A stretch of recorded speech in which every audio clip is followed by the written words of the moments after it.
Okay, let's.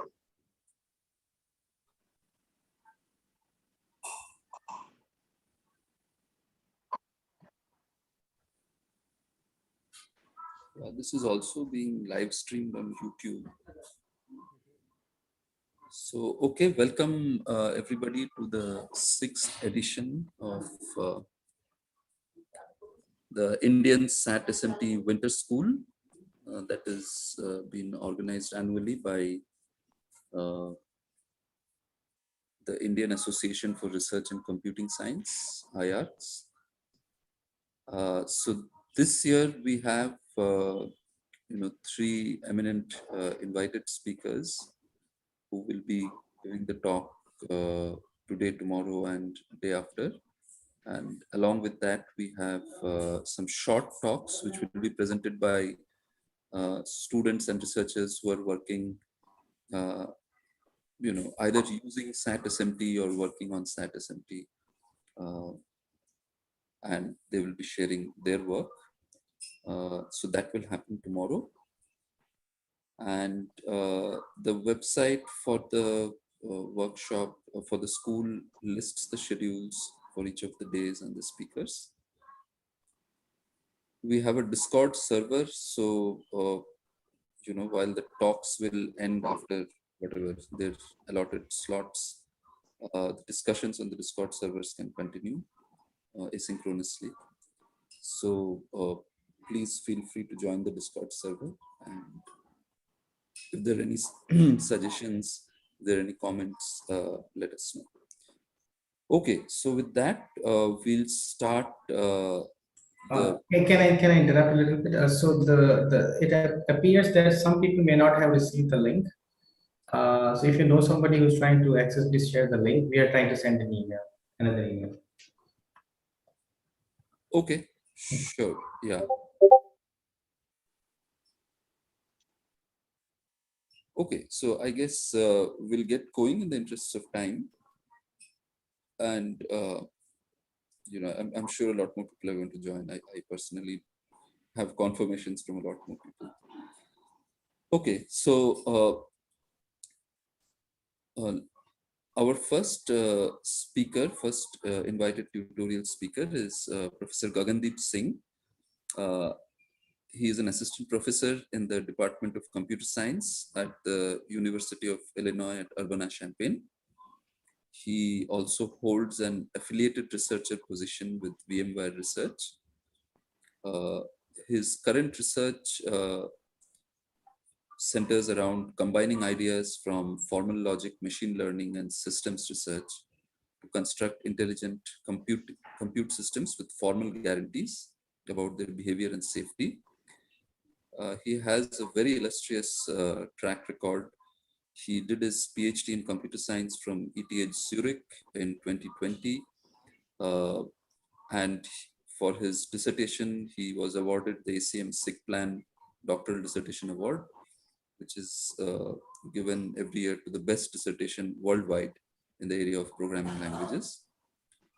Prior to that, he received a master's in computer science at ETH in 2014, once again receiving the ETH Master Medal. And he did his BTech in computer science and engineering from IIT Patna, where he received the President of India Gold Medal for the best outgoing student in a particular year. So Gagandeep is going to talk to us today about the really impressive work that he has been doing in building artificial intelligence systems with provable guarantees. So over to you, Gagandeep. Thanks for the introduction, Supratik. I'm excited to be here, and I will be talking about our work in this direction, which is about giving guarantees on artificial intelligence. Feel free to interrupt me if there are any questions. So this talk is based on a work with a lot of people. Two of my supervisors at ETH Zurich, Martin Witcher and Marcus Kuschel, and a number of PhD, master, and undergraduate students. So I will start with a generic slide. The generic slide says that, as you all know, there's a lot of hype around deep learning these days, people are, I meet some people, they are actually afraid that they will lose jobs because of artificial intelligence or whatever is happening. So um, what you see is that these AI-based systems are being increasingly employed in industry in many real-world applications, uh, for translation, speech recognition in healthcare. Everybody knows the example of AlphaGo. There was also something recent from DeepMind that was trying to find theorems for mathematicians. So the point is that deep learning is getting more and more practical in terms of like being applicable in real world applications. The issue is that in many cases, and especially in uh, places where safety is paramount, uh, there is still a lot of hesitancy in applying these kind of models. And why is that the case is because even the state of the art models that you hear doing impressive things in popular media can be fragile. So I will start with a few examples, published ones from a few years ago. For example, here, I hope you can hear the sound. In ICML 3 years ago, it was shown that you can take the state of the art classifier, and then you can create custom objects and print them using a 3D printer, and then your classifier is going to predict the wrong object. So if you show this kind of object to a human, they will definitely say that it is a rifle. It is a tortoise, but uh, the model here says that it's a rifle and it's very confident about it. It's not like predicting rifle with 10% confidence. It's actually predicting with more than 80% confidence. And even the second highest prediction is for a revolver, right? So if I were to play this again, you can orient this tortoise object in various positions. And what you see is that the model keeps predicting a rifle with very high confidence. You can impose a tortoise on top of each other and it still says that it's a rifle, right? So it has been shown by researchers that it is possible to fool even the state of the art, the best performing neural networks by creating special perturbations. So you add a special kind of noise to um, your original input, and then suddenly the model starts predicting something else. While if you show the same image that has been perturbed, the human says, oh, it's still the same object. So what we don't want is to have these kind of examples where uh, small perturbations that are imperceptible to humans make the model mispredict. Let's go to next. So this has also been done for traffic signs. So this is a custom traffic sign where special objects were added, and then the network misclassifies it again. It was actually displayed in London Science Museum, I believe, uh, in an exhibition.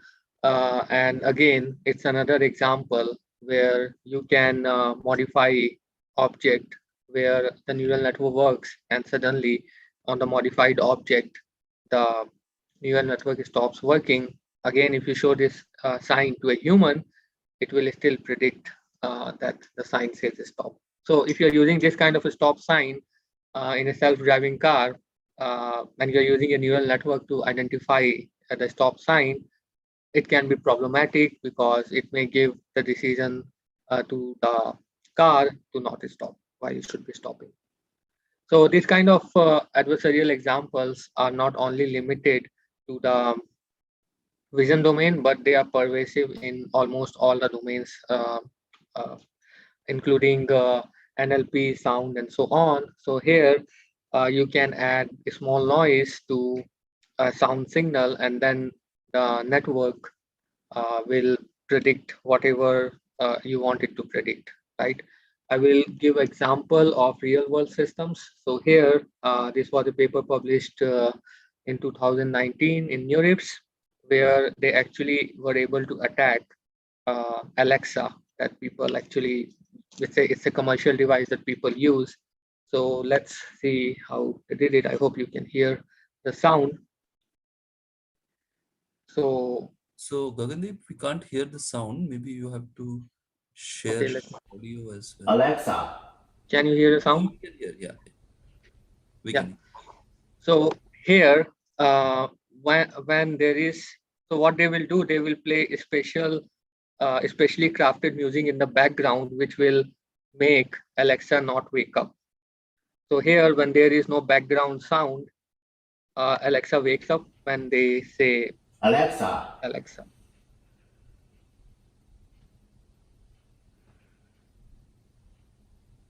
Alexa,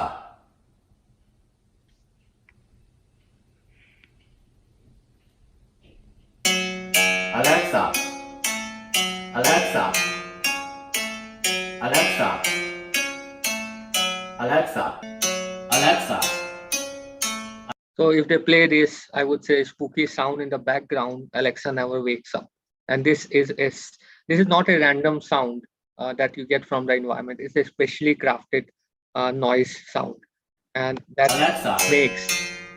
Alexa, Alexa, Alexa. Now, if they play this kind of soothing music, maybe that represents a normal noise, background noise, Alexa actually wakes up.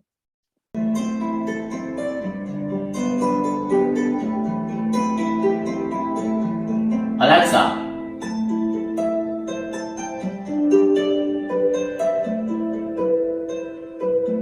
Alexa,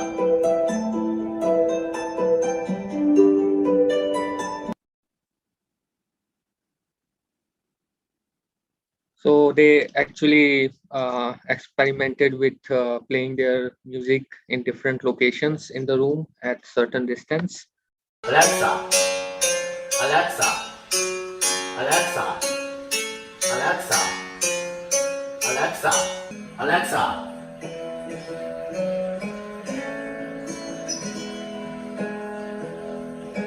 Alexa,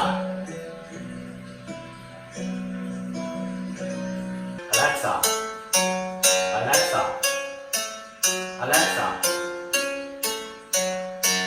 Alexa, Alexa, Alexa, Alexa, Alexa, Alexa, Alexa, Alexa,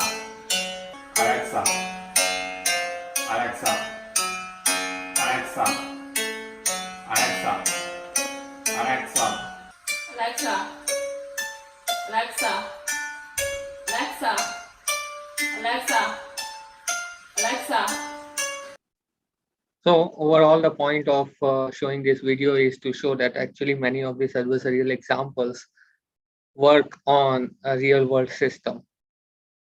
So what you want is that these models should at least have the same kind of reliability that you associate with a human, right? So if the human was going to hear the sound of Alexa and then wake up, I mean, it will still work if this background music was playing. And that is actually also the focus of our talk. What we want is to not have these kind of examples. So this is how I envision how the ML development cycle should work for safety critical scenarios where you really need um, guarantees uh, for deployment, for real world deployment, right? And now I assume these are like applications where a lot of there are big stakes. There can be loss of life or a lot of financial losses if things go wrong. So you really need some kind of guarantees there. So here is how I see the development process proceeds. First, of course, the most difficult part of developing any kind of deep learning or machine learning based solution is to collect data on which you can learn upon, right? So this is what people usually do. They collect data and then train a model to maximize the accuracy. And till this part, it's the standard practice in machine learning. Now, many cases, the research ends there because it's all about maybe getting 90% accuracy on ImageNet or some other data set. Now, I can tell you, like in many cases in industry, nobody really cares about getting 90% accuracy on some data set or whatever. What they want is some kind of reliability or some kind of guarantees. If you're going to actually put that into the real world, how will it perform? So you need to answer questions like, uh, is the model going to be robust to noise in the environment or noise created by the adversary, as I just showed? Or there are also concerns about the fairness of these models, right? So it's not going to prefer certain users over the others. And then there's also a big concern over the interpretability of these models. So you want uh, some kind of insights into why it makes certain decision and why it does not make certain decision, and do you know how will it perform in the wild, right? So if you go for a real world deployment, it's not about getting the maximum accuracy on your test data. It's about performing well on the data you have not seen, and that may even have a very different distribution from the one that you trained on or tested on. So I believe once you have trained a model which maximizes accuracy on your data set, the next question you should ask, is the model robust, fair, and interpretable?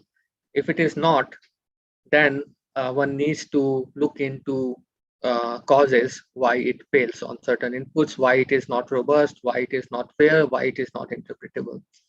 And then you need to perform model repair, which basically means that you don't retrain the network, but you repair the model by adding incremental changes such that the accuracy does not drop while these robustness, fairness, and interpretable properties are still satisfied. So once you can be sure that the model is satisfying certain robustness, fairness criterias, you can go ahead and maybe deploy it in the wild, in the real world. But still, um, many times the kind of guarantees that you give about robustness and fairness, they are not the ones that you usually expect in program analysis, etc., in the sense that they are not global properties. Uh, they do not say that my model will never break. They just say for a certain subset of inputs, my model will not break, right?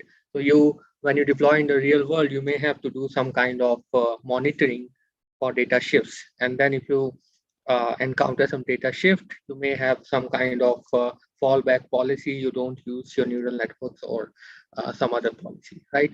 So the real world deployment of a machine learning model, especially in a safety critical scenario, looks very different from like a standard training. And this is where our work comes in. What we are interested in is not in getting a model to maximize accuracy, but especially in this tutorial, we'll be focusing on methods that can answer this question, which is the model fair, robust, and interpretable? So far, so good. So how can you answer this question? Is the model robust, fair, and interpretable?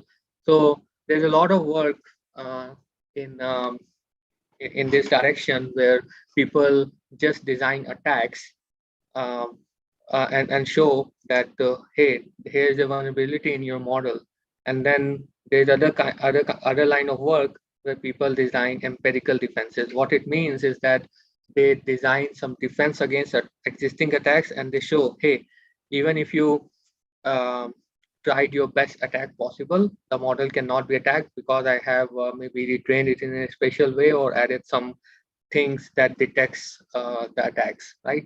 Now, the issue with this kind of approach is that it's sometimes like an infinite loop. You design an attack, somebody designs a defense, and then you design a more powerful attack, and then the other guy designs a more powerful defense, and so on. So this is a cycle that sometimes never ends.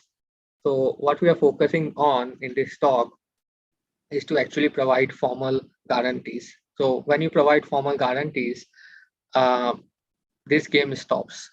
At least for the properties where the attacks were being designed and defenses were also designed, we give guarantees that no matter how hard you try, no matter how much computational resources you put into designing attacks, you will never be able to attack the model because we have already given you a mathematical proof that attacks are not possible.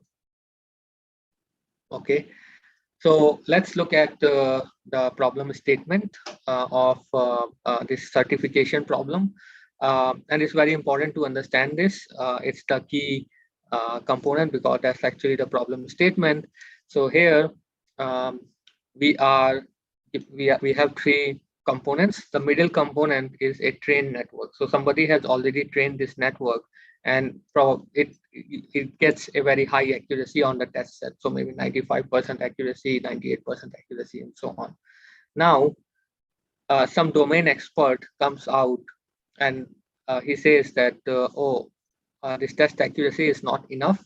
I'm also interested in these other inputs that are not in the test set, but maybe they are similar to the ones in the test set. So I define some precondition over network inputs, basically set of inputs where the domain expert decides it's very important that the network does not fail.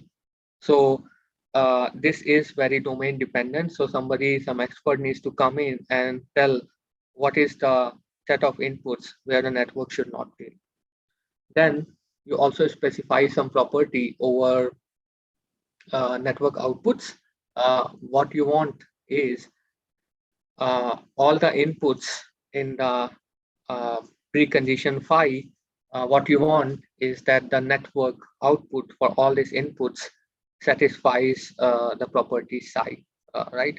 So all the outputs of the network should be included in this region. So the design of this phi and psi are very domain dependent. It can be quite tricky, and in many domains, it's the hardest part.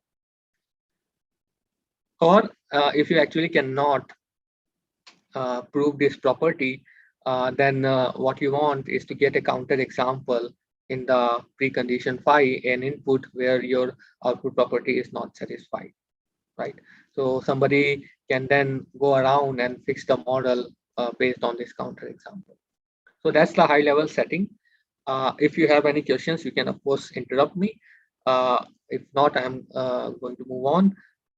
So before I move forward, I would like to discuss that overall this whole giving guarantees on artificial intelligence, it's a very rich space. There is a lot of progress in the last 4 years. I would still say that we are just scratching the surface. So we have not even solved even 1 or 2% of the problems out there. There are many dimensions. So for example, there are dimensions based on the. So, Gagandeep, I have one quick question. Yeah. Yeah. So, as you rightly said, that getting the phi and the psi are often the most difficult part. So, I mean, is it also the case that I guess you're going to express phi and psi in some logic or in some constraint language? Yeah. And I mean, isn't it also the case that that might also put some limits on? I mean, I might know what phi or psi I want to exactly have, but then the verification technique might force me to use a language, constraint language that doesn't allow me to say that. Yeah, and we will see the examples of these in the next few slides. That's a very good question. Usually what people verify or existing verifiers can handle are disjunction of polyhedra, right? So what happens is that if you get something else, you approximate. So you would approximate a non-linear formula or whatever you get that cannot be represented as a disjunction of polyhedra as a disjunction of polyhedra. Okay, so the first dimension I mentioned is that of one more question. So all of this verification is supposed to happen offline, right? Yes. So it might be okay to spend a lot of time proving the property so that, right? Yeah. And actually, it's quite expensive. And we will see examples of these later, because we are just not verifying a single property, but we verify thousands of these properties. And what I can tell you is that currently it can take maybe 5-6 minutes per property. So if you're going to verify thousands of these properties, it's going to take some time. But once you are done, you can be reasonably confident that it will not fail on. I mean, you are given more guarantees than before. So overall, I see this whole area as what I like to say is that, and you will see the examples straight away, is that usually in the program verification or these kind of worlds, you give absolute guarantees, right? You say that for all the inputs, something holds. Now here, we give guarantees for a subset of inputs. So in this domain, I see verification as more like a service. So it can be used as a metric to measure the trustworthiness of your model. And this metric, I believe, gives more information about trustworthiness than just the standard accuracy. So that's where I see the value of these methods. For example, if you ask me, go and verify that the neural network will predict all the images of the car in the universe as a car, it's very hard to specify a single formula that will encompass all the images of car in the world. In my opinion, if you actually can do that, you should not use a neural network, right? So actually, we cannot verify all the images of a car, but we can only verify a subset of these images. What I would like to say is that still it gives more guarantees than like just testing single images. Thank you. Yeah. So there are a lot of application domains, and if you're going to do any kind of certification in any of these domains, it requires a lot of engineering and formal method kind of work where you actually have to design new algorithms, because the models in these domains and the way pre-processing the data is processed, etc., is very different. Sometimes you have so many nonlinear transformations going on. Example, in speech domain, you will see later that you actually need to design special algorithms to handle it, right? So if you're going to do verification in any of these domains, and these domains are not exhaustive, so many other domains exist. You need like to actually verify state-of-the-art models, you need like custom algorithms sometimes. Then the second is specifications I mentioned. So most of the time in this talk, I will be focusing on robustness specification, the robustness property, but there are other kinds of properties that you can try to verify. They can be like temporal properties that you want. For example, your self-driving car never crashes, or if you're using ML-based scheduler, that the scheduler is always fair, or it cannot be tricked at each time step, and so on. So your post condition can be very different in different domains, and your preconditions, the set of inputs, how you define them, can be very different. For example, in the text domain, you can define the set of inputs, set of text that you can obtain by substituting words by their synonyms, right? So the input precondition and the output post condition can look very different in different domains. Then there's so much variety of architectures out there, like the machine learning community, they are very creative in this regard. So people usually have been verifying simple architectures like fully connected, convolutional, residual, and LSTM networks. But there are so many other architectures out there that people have not tried to verify so much. So for example, there's some work on verifying graph neural network, GNN there, but not so developed. There is no work on like verifying very deep Q networks, reinforcement learning kind of algorithms, right? And then once you come up with new activations, you have to design new kind of verification techniques, right? So at the moment, what people have been doing is they have been focusing on the vision domain more or less, and they look at the robustness against changes in pixel intensity, and they look at ReLU networks with convolutional, residual, or fully connected architecture. But there are so many things out there that you can do. And here, the methods that exist in literature are also of different kinds. For example, mixed integer linear programming, we will talk about that. The SMT solving, which is also the focus of this winter school, has also been applied in this regard. What my impression is that the SMT solvers are not at the moment designed to handle the kind of problems that you get in the neural network settings. It's very different from the usual programs. So they are somewhat less successful than like LP solvers or MILP solvers. And I will also go through the reasons why that is the case. And then people also do all kinds of approximations. We will talk about them in this tutorial. Now, the kind of guarantees people also give can be deterministic or probabilistic.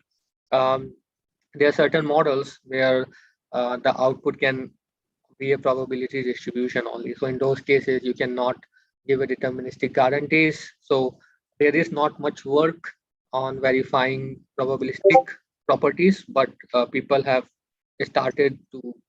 slowly started to look into this. So overall, the long-term goal for us is to have a general framework. I would say something like a PyTorch or TensorFlow to bring the benefits of verification to an simple developer of deep learning models who may not have background in PyTorch or who may not have background in like any of this SMT solving or linear programming and so on, right? So what you want is you want to be able to handle models from any domain, any specification, any architecture in a generic manner, and it should also be fast and also be effective in the sense that it can provide you verification guarantees that you are after. So Gagandeep, there is a question on Discord asking, do the inputs and outputs need to be defined by the same grammar? No, not necessarily. It all depends upon how you design your verifier. So currently, it is the case that they are defined over the same language, but you can, what you can do is that you can, I will describe the method. So you can actually here compute f of phi or an approximation of f of phi, and then call a solver from some other language to prove this property, whether f of phi, which is a symbolic formula, satisfies psi. Thank you. So let's look at examples. I have been talking about like this phi and psi in a very abstract manner. So let's look at how this works. And actually, when I present this kind of work at sometimes a poster or whatever, I have actually spent 1 hour just describing what are we solving, because usually the impression that people get is that, hey, you are verifying that all the images of a car are classified as car. That's not what we are doing. So what we do is we need a way to construct a formula of other images that can look like a car. So we are given an image of car and we want to construct a formula that can describe other cars that can be similar to this, right? Without given image, right, we cannot describe what is a car as a formula. So what we do is we take the image I0, which is correctly classified as a car, then we will define a region around this original input by changing the pixel intensity of each pixel by a certain amount in the form of a L infinity ball around I0, and the radius of this L infinity ball is epsilon. That's usually chosen by a domain expert, right? So here I had this original image I0. Now in my formula, what I did is I made the intensity of each pixel vary by a certain amount, which is given by this epsilon 8 by 255. So instead of taking a single value, the pixel now takes a set of values where the range is given by this epsilon parameter, right? So this way, I'm confident that all these images will actually look like a car. Now, it's very important to note that this value of epsilon is a crucial factor, because you don't want to choose value of maybe 50 by 255 here, because in that cases, in such a case, the set you will get may include some garbage images that don't look like a car. So some domain expert um, is confident if I perturb the image by this small amount, all the images that you can generate will look like a car. So the psi property in this case would be that the network classification is the same for all the images, right? So what you want is you want to prove that all the images which you can obtain by changing the pixel intensity by certain amount are classified the same. Now, what happens is that when you do this kind of verification, you do it for all the images in the data set. Usually the test set. So you will take 10,000 test set images and define L infinity ball for all of these. So in total, you would get 10,000 L infinity balls. And then you say how many of these L infinity balls can you verify? So that can be used as a metric to assess the trustworthiness or the robustness of the neural network. So we did actually something similar in the case of VMware. They were using a neural network. Of course, I cannot disclose all the details.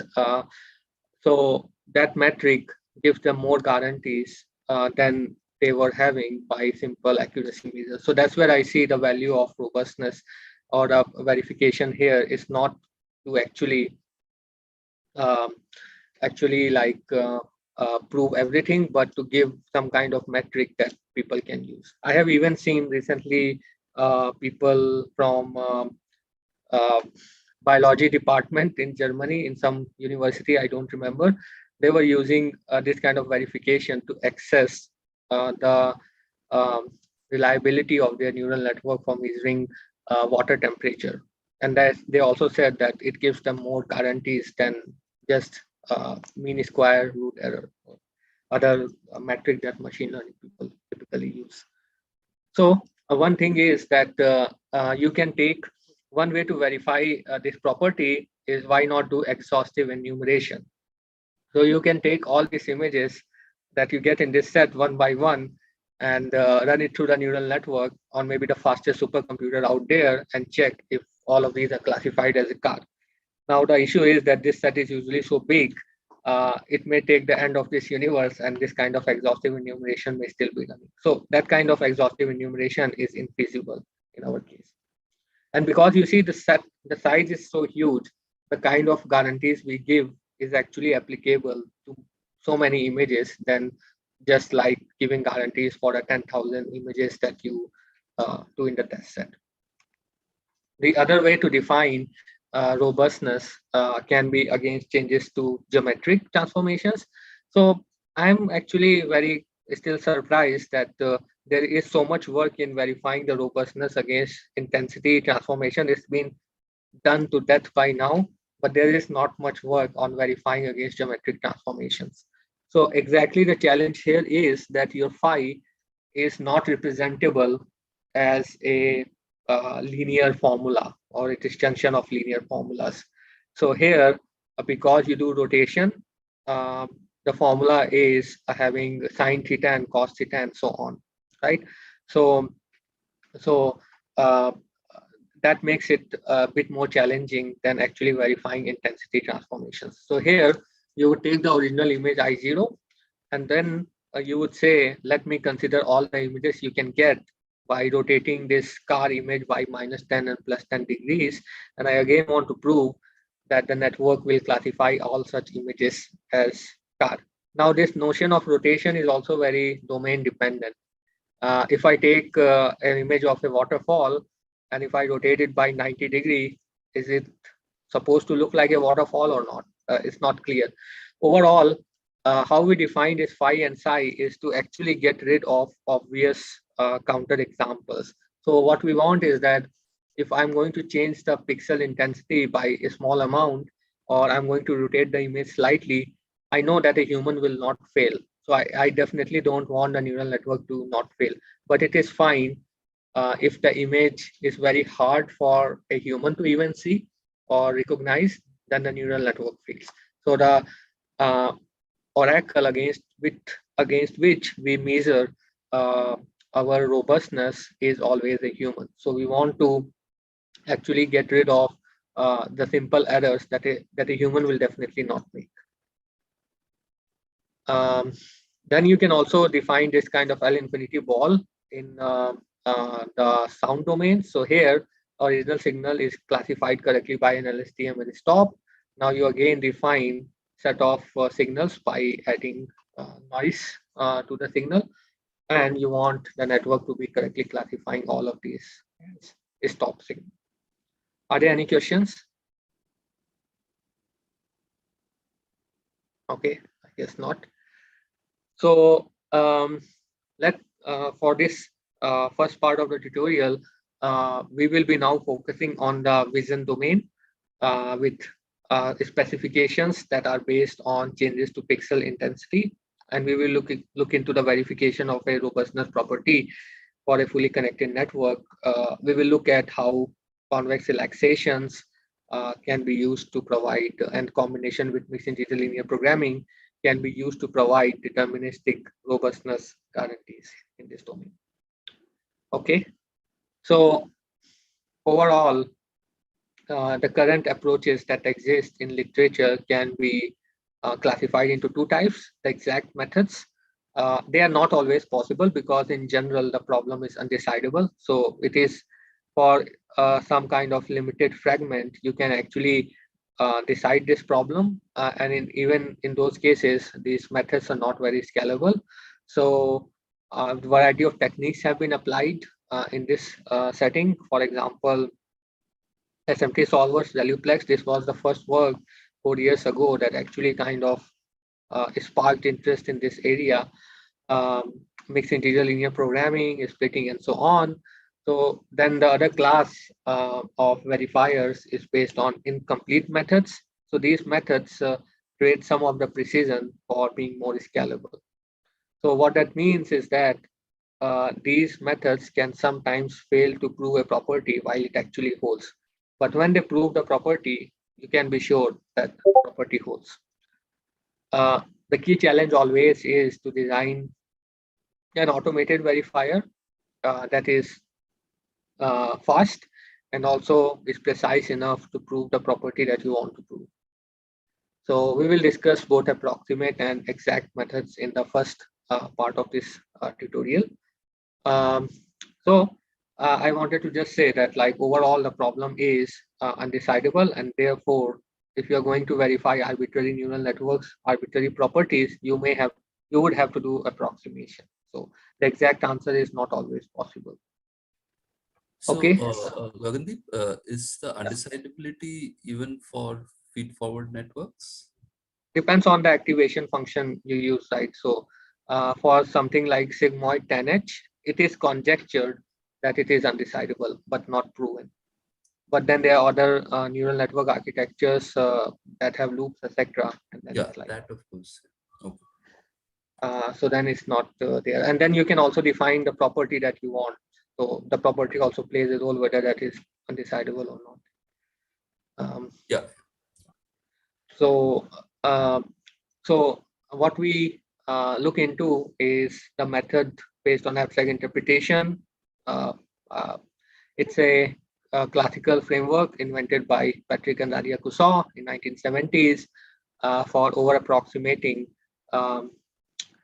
when problem becomes undecidable or there are infinite behaviors possible with finite representation. So in our setting, remember what we wanted to prove was that f of phi is included inside psi. This is just one kind of property we are looking into. Of course, if you go for a temporal property, etc., the formula, the specification will look a bit different. But let's imagine, let's focus on this property. We want to prove that f of phi is a subset of psi. So what we do is, instead of computing the f of phi, because it is just not possible to compute, or it is just too expensive to compute. What we do, we actually compute an over approximation of this f of phi. So we compute g of phi, which includes this f of phi. Now, if your bigger set is included inside your psi, then you can be sure that the smaller set f of phi also satisfies this property. Now, the disadvantage of this approach is that there can be false positives. So if g is too big compared with f of phi, then you may not be able to prove the property that you want. So the key challenge always is to have a g that is as close as possible to f, while you can actually compute it in an efficient manner for the state-of-the-art models that you are interested in verifying. So what is the high-level idea? The high-level idea here is we start with the formula phi. Let's suppose here we can actually express phi exactly in the verifier language. So what we do is we define approximations at each layer. So when you write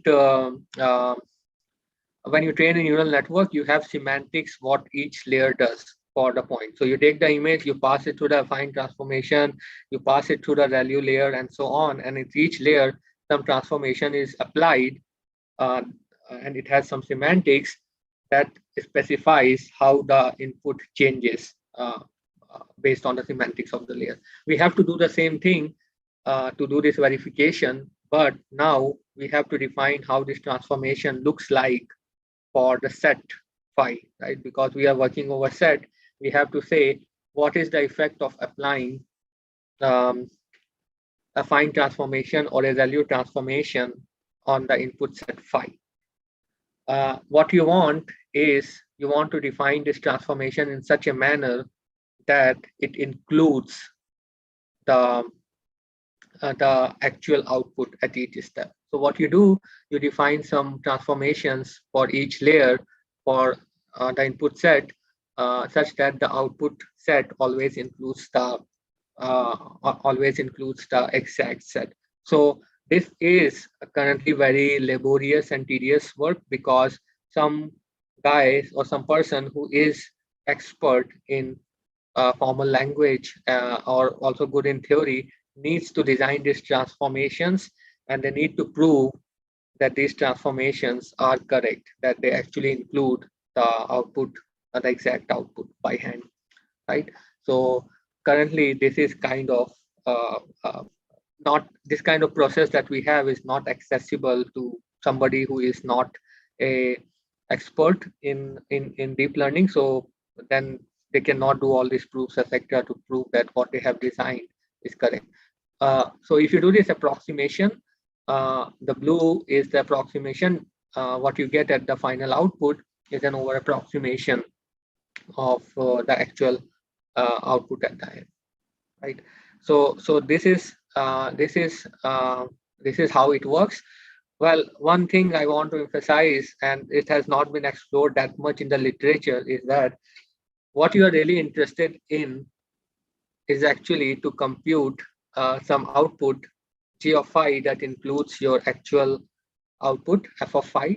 So you really don't need to be computing over approximation at each layer. So you can be under approximate at certain points in the network while still getting an over approximate output at the end, right? So in the end, what you are only concerned about is to compute an over approximation with this incomplete methods of your exact output.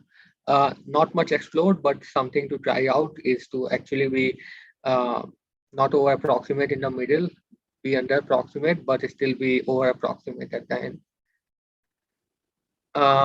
Okay, with abstract interpretation, the main component is abstract shape. So basically, you will fix what kind of shape will be the output of each layer, right? So it can be a box shape. I will describe how it looks, or it can be a polyhedra shape or a zone-clope shape. It's basically describing the language of your verifier. Then the second component is this abstract transformers, which I mentioned, compute what is the effect of applying the different layer-wise transformations on the given approximation.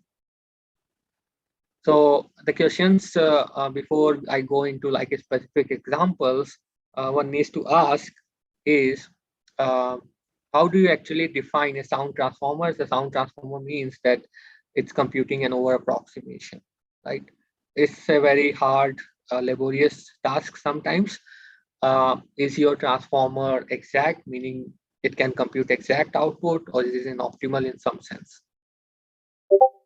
Um, as a primer to those who are not familiar, so with abstract interpretation, you have to ask questions such like what is it that we are approximating? In our case, we are trying to approximate f of phi, which is the output corresponding to phi. What does it mean for approximation to be optimal? So when you are computing your approximation, is it the best approximation can you get? Or is it some approximation you get? In practice, we don't get optimal approximation in most of the cases. It's some approximation. In many cases, optimal approximation may not exist. Then the question is like, what does it mean for the approximation to be sound? We will define that formally. And what we want is to be having this analyzer be automated. So we don't want to, once we have constructed a verifier, it should be running in an automated manner without any inputs from the user. Okay, so what are the concepts involved here? The first concept is concrete element, which is in our case the exact network output at each step, right? So you have a concrete element which describes the concrete set of values you are trying to approximate. Then you have an abstract element, abstract shape, which represents a set of concrete values. So here you have this I is your abstract element. It's a symbolic formula. Then you have a concretization function that will take the symbolic formula and one by one generate all the points that are inside this formula. And this set of all these points is your concrete set of your concrete elements. So what you have is also a concrete transformer, which is actually the exact transformer you are applying in the neural network, like the exact transformation of applying an affine layer on a set, right? So that F computes exact output. So what it does, it takes all the points inside this X and then applies F one by one, and then you can collect all these points. That is your shape given in this white shape. Then abstract transformer actually does not work on the concrete element, it works on the abstract element. So it will take the symbolic formula and then it will apply F sharp, which is an abstract transformer, which will give you another formula, F sharp of J, that should include the formula you can get by taking each point in the input and applying F on them separately. Okay, so the soundness just means that for all the abstract element, if you were to take the abstract element and get all the points one by one, you apply your function F, the output should always be included inside the output of your abstract transformer. So when you are developing any of these verifiers, somebody needs to provide a proof that yes, this condition is satisfied. And this can be quite difficult in many cases. So this is a critical and crucial element of verifier design. Now the question is, can somebody automate this process? Can you have a generic construction that can generate automated transformer for anything you can come up with? So for example, now at the moment, this deep learning community, they keep coming up with new activation functions every few months, right? We cannot keep pace with them because somebody needs to design this transformer and prove their soundness. If you actually had some generic method that can generate for any activation, you can come up with a sound transformer that could actually be useful. And then exactless just means that the output that you get is from the abstract transformer is the same that you get from the concrete transformer. Any questions so far? Yes, not. Okay, then optimal transformer, what does that mean? Gagandeep, so in general, gamma of I could be a superset of X, right? I mean, Yeah. Yeah. Gamma of I can be, yeah, here what we are looking into is we take the abstract element and then we concretize it. Okay. Then that's why it's equal to X. But you are right. A gamma of I should be more than X.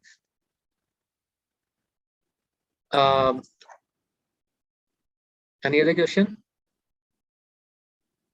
Okay. Then optimal transformer, what it means is that I can take all the sound transformer that I can generate, because there is just no one way of specifying a sound transformer. You can define infinite number of them in most cases. Then the best transformer means is that for all the inputs, it's going to compute an output that will be the smallest among all the transformers you can come up with. The question you can think about is, do optimal transformers always exist?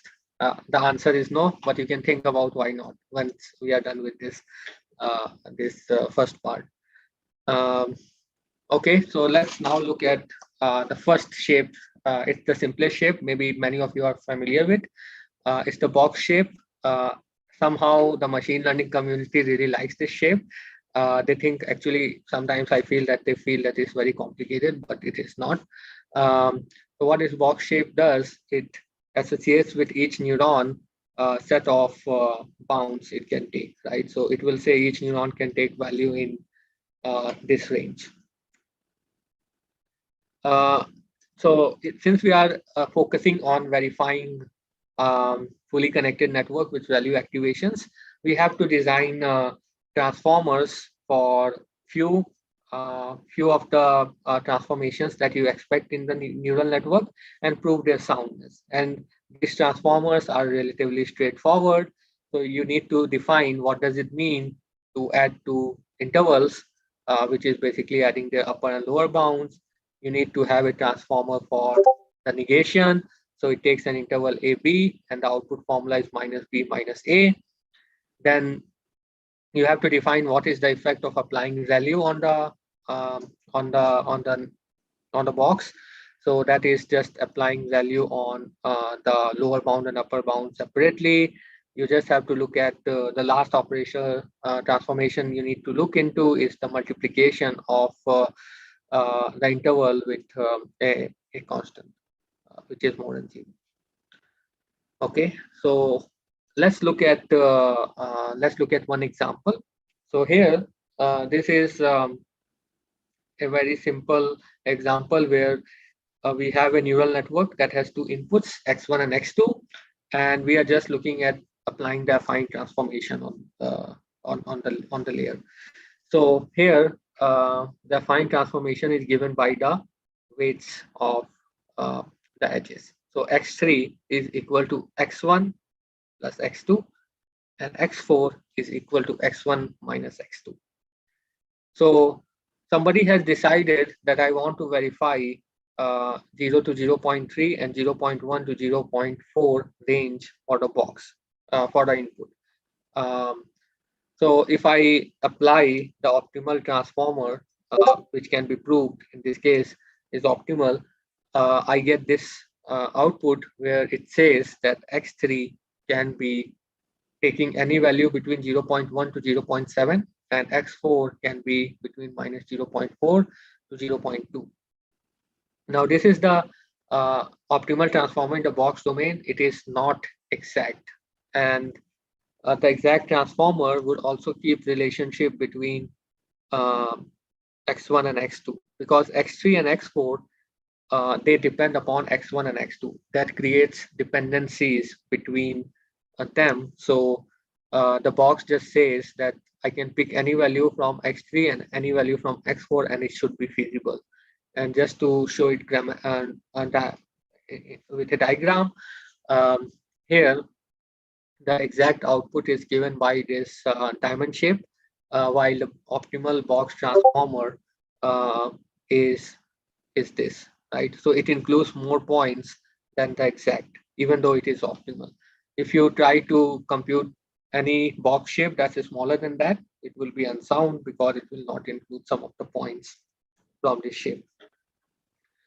Okay, so why the machine learning community likes this is because even though the box transformer can be very imprecise, even the optimal one, it can be good enough to verify the property of interest. And the good thing about box is that it's quite fast. So if you want to verify 10,000 L infinity balls, you can probably do it in a few minutes.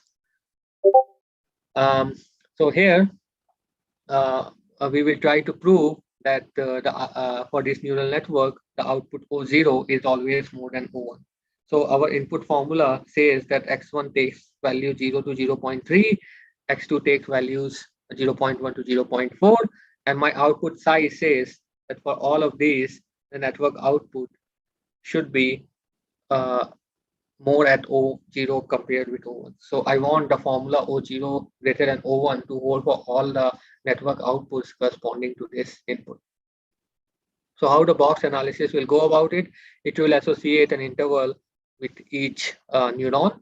So you first start with the inputs X1 and X2, then you apply your affine transformation, which basically means here X3 is equal to X1 plus X2. So you add the lower bounds and upper bounds. And similarly, here you will add 0 to 0.3 and with the negation of this to get this.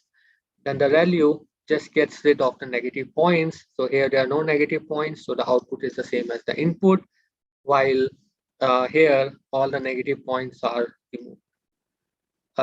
I do again a affine transformation and I get this set, which says that the smallest value that O0 can take for this set of inputs is 0.6, while the largest value that O1 can take is 0.4.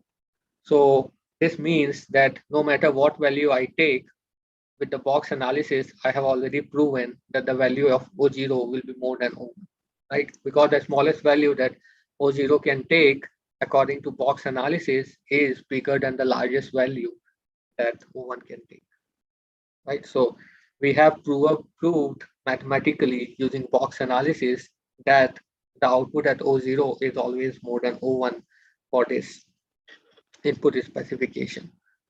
Even though we were not exact, we were losing precision at many places. So the drawback is that if we slightly increase the range of this interval, the box can fail, and we will see that an exact method can actually prove this specification. So here I will start again, do affine transformation, value transformation, again value against affine. Now what happens is that the smallest value at O0 is not bigger than the largest value at O1. So with box analysis, I cannot prove the property that I set out to prove, even though we will show that it proves in general. It holds in general. So in the second part, we will look into more advanced incomplete methods. Now, in the first part, I will look into a complete method based on mixed integer linear programming. So mixed integer linear programming can actually be complete for ReLU networks because they can be encoded exactly, and when the specification can be specified as a disjunction of polyhedra, which is the case for most of these intensity-based perturbations, but not the case for a geometric transformation. You can actually get an exact answer with a mixed integer linear programming solver. So before going into the details of how you will go around or how we will go around verifying this, we will define what is a mixed integer linear programming problem. And then we will also show how you can use the box analysis, combine it with mixed integer linear programming to make mixed integer linear programming faster. So how does a general mixed integer linear program look like? It's a variation of linear program. Only the difference is that some of the variables can be integer instead of being continuous. So here we are given some objective linear objective function over variables, and you have these coefficients C1, C2, Cn, and you are given a set of constraints, classic LP problem, and you are given bounds on the continuous xi's, continuous variables, li, ui. This can be from the box analysis. If nothing is available, you just set them to minus infinity plus infinity. Then there are set of variables xj's that are integers. So you choose, you say that these can take values from a finite set of integer values, and we will define what are these finite set of integer values for the ReLU network. Okay, so if we want to verify our neural network, what we need to do is we need to create this set of constraints, objective, and what are integer variables and what are continuous variables, provide bounds on them. So what we need is we need to encode the affine layer, we need to encode the ReLU layer, we need to encode the precondition, and we need to encode the postcondition as a mixed integer linear program. If you cannot do it exactly, you can of course do some over approximation, and then the results will not be exact. So encoding affine layer is straightforward because it's just a linear transformation. So even if you have a convolutional layer or a fully connected layer, they're just defining some linear transformation. So it can be just encoded easily using y is equal to wx plus p. So that's not a big deal. The main difficulty is in encoding these ReLU layers with MILP. So the most popular encoding of this mixed integer linear program looks like this.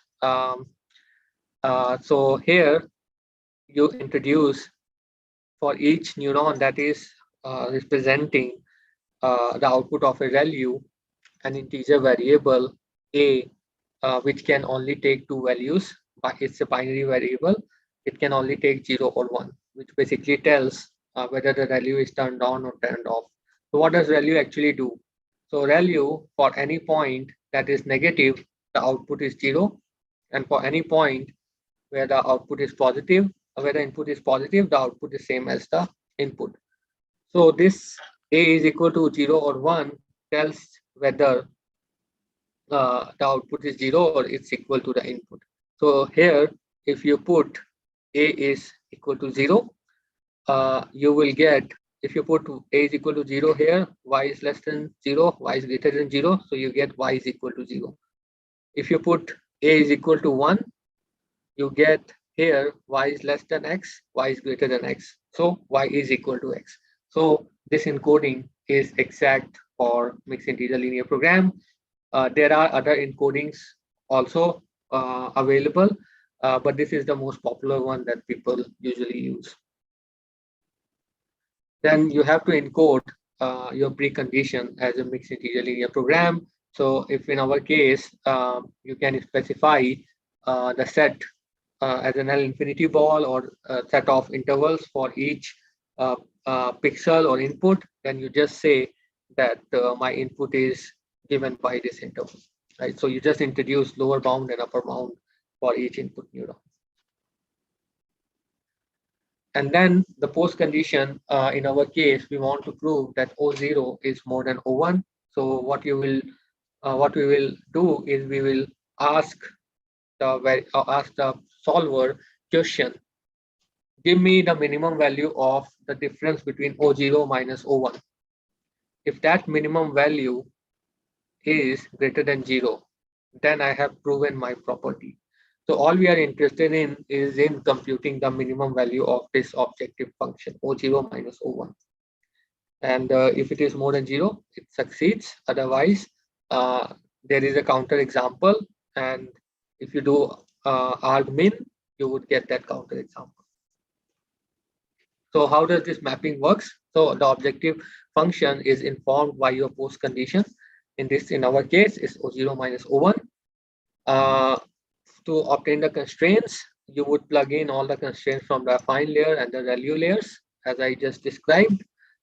You can get bounds for each neuron from, you can do a box analysis before running a mixed integer linear program, or you just say that it's minus infinity plus infinity. That just increases the search area for your solver. And you would also include the bounds that you get from your precondition. And then you, for each ReLU in the network, you would introduce these integer binary variables, which tells you whether the neuron is activated or not. Okay, so these were the bounds for with the box analysis for our example problem. And now we will see how these bounds can be leveraged to improve the speed of this mixed integer linear programming solver. So the MILP instance in our case looks like this. So you are trying to compute the minimum value of O0 minus O1. You encode all the affine layers using the transformations I just described. Then you encode the values x5 and x6 using the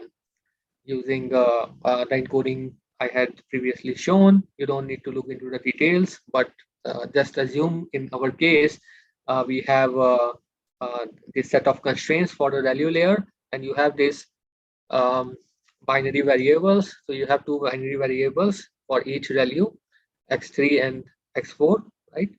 And you also here add the precondition bounds for x1 and x2, what we were trying to verify, this 0 to 0.6, 0.1 to 0.7. And you also add the bounds that you computed for each neuron using your box analysis, right? So if the solver now needs to search for the maximum value of O0 minus O1, then it only needs to search for values of x3 which are between this range. If you did not provide these values, the search space will be large. So we have two binary integer variables, a5 and a6. So And we will, if you did not provide the pre-computed box bounds, I guess you would not be able to write the MILP encoding of the ReLUs also, right? They're also using those bounds, right? yeah, in the encoding that we use, that's correct. Yeah. So you would have to come up with some other encoding which would not be using these things, right? So that's a very good observation. So there are other encodings that were developed previously that were not based on using pre-computed bounds, and they were slower than this. This is using large constants or something, right? Yeah, large constants. There are also encodings that are more precise than this. What they do is they compute. So here, if I go, it is computed per ReLU, right? So for each ReLU, there is one formula. What you can do is you can compute a MILP encoding for a group of ReLUs together, a single encoding. Now, what happens in that case is that the size of the formula explodes, but the formula itself is reducing the search space for the solver. So there is some kind of trade-off between how many constraints you want to generate with the MILP solver and how much does it reduce your search space. And people have been investigating that. Thank you. So we will see how solving MILP instance will lead to proving this property. The MILP solvers, the commercial ones, the most popular ones that people use, Kurobi, they use a variety of heuristics and tricks. But overall, the point of this tutorial is not to go into the details of this, but to just give you an intuition of how this solution works. So we will see how having this box bounds actually help the solver. So what this solver will do, it will do case split. So what it will do is it will look it will generate a linear program for each value of the integer variables. So it will look at a5 is equal to 0, a6 is equal to 0, generate a linear program, a5 is equal to 1, a6 is equal to 0, and so on. So it will generate 4 different cases in the linear program and evaluate whether O0 minus O1 is greater than 0. Now I'm just describing a very vanilla algorithm, but there are more sophisticated heuristics out there. So let's suppose we first start with a5 is equal to 0. Now a5 is equal to 0 corresponds to the case when x3 is less than 0 and x5 is equal to 0, right? So a5 is here, right? So if you substitute a5 is equal to 0 in the formula that I had in the previous slide, so if you put a5 is equal to 0, then you get a contradiction. So it says that x5 is greater than x3 and x5 is also less than x3 minus 0.1. These two cannot hold together. So it's an infeasible LP instance. So MILP solver does not need to consider it. So using this box bounds is actually helping the solver in reducing the number of branches it needs to consider, right? So in this case, it only needs to consider the case where a5 is equal to 1 and a6 can take both 0 and 1 values. It reduces the number of branches to half, and that improves the speed of the MILP solver. Now, this was just like a very simple example just to show how the branches can be reduced. In general, actually, if you would encode this MILP, already you know that x3 is positive. So you would not even, when you generate this encoding of a MILP solver, when you can, with box analysis, already find out that the input is either positive completely or negative completely, you actually do not introduce any binary integer variable. So in the end, the only integer variable you will introduce is corresponding to a6, which is the value corresponding to x6, right? Now, for this, we need to consider two cases. The first case is when, so now we will set x5 is equal to, I mean, the integer variable is gone there. So x5 is just equal to x3 and x5 is going to take the same values as your x3 takes. So 0.1 to 0.1.3. Now you need to consider two cases for x6 when x4 is negative, x6 is 0. So this is exactly what it encodes. It says that x4 is between minus 0.7 to 0. So you are doing the case split at 0. Then x6 is 0. And the formula, once you remove this a6, once you put x6 is equal to 0 there, you get that is x6 is between x4 and x4 plus 0.7. I mean, that is already like the stronger formula is here that x6 is equal to 0, right? So you want to compute the minimum value of O0 minus O1. So O0 minus O1, if you use this equalities here, it corresponds to 2x6. You subtract this and minus x5 plus 1.5. Now the case we are considering, x6 is equal to 0. So you put in 0. So you get 1.5 minus x5. Now x5, you want to compute the minimum value of O0 minus O1. So you would take the maximum value that x5 can take, which is equal to 1.3. You substitute that, you get 0.2. So with this branch, we have actually proven that the minimum value of O0 minus O1 is going to be 0.2 at least. So the property holds on this branch.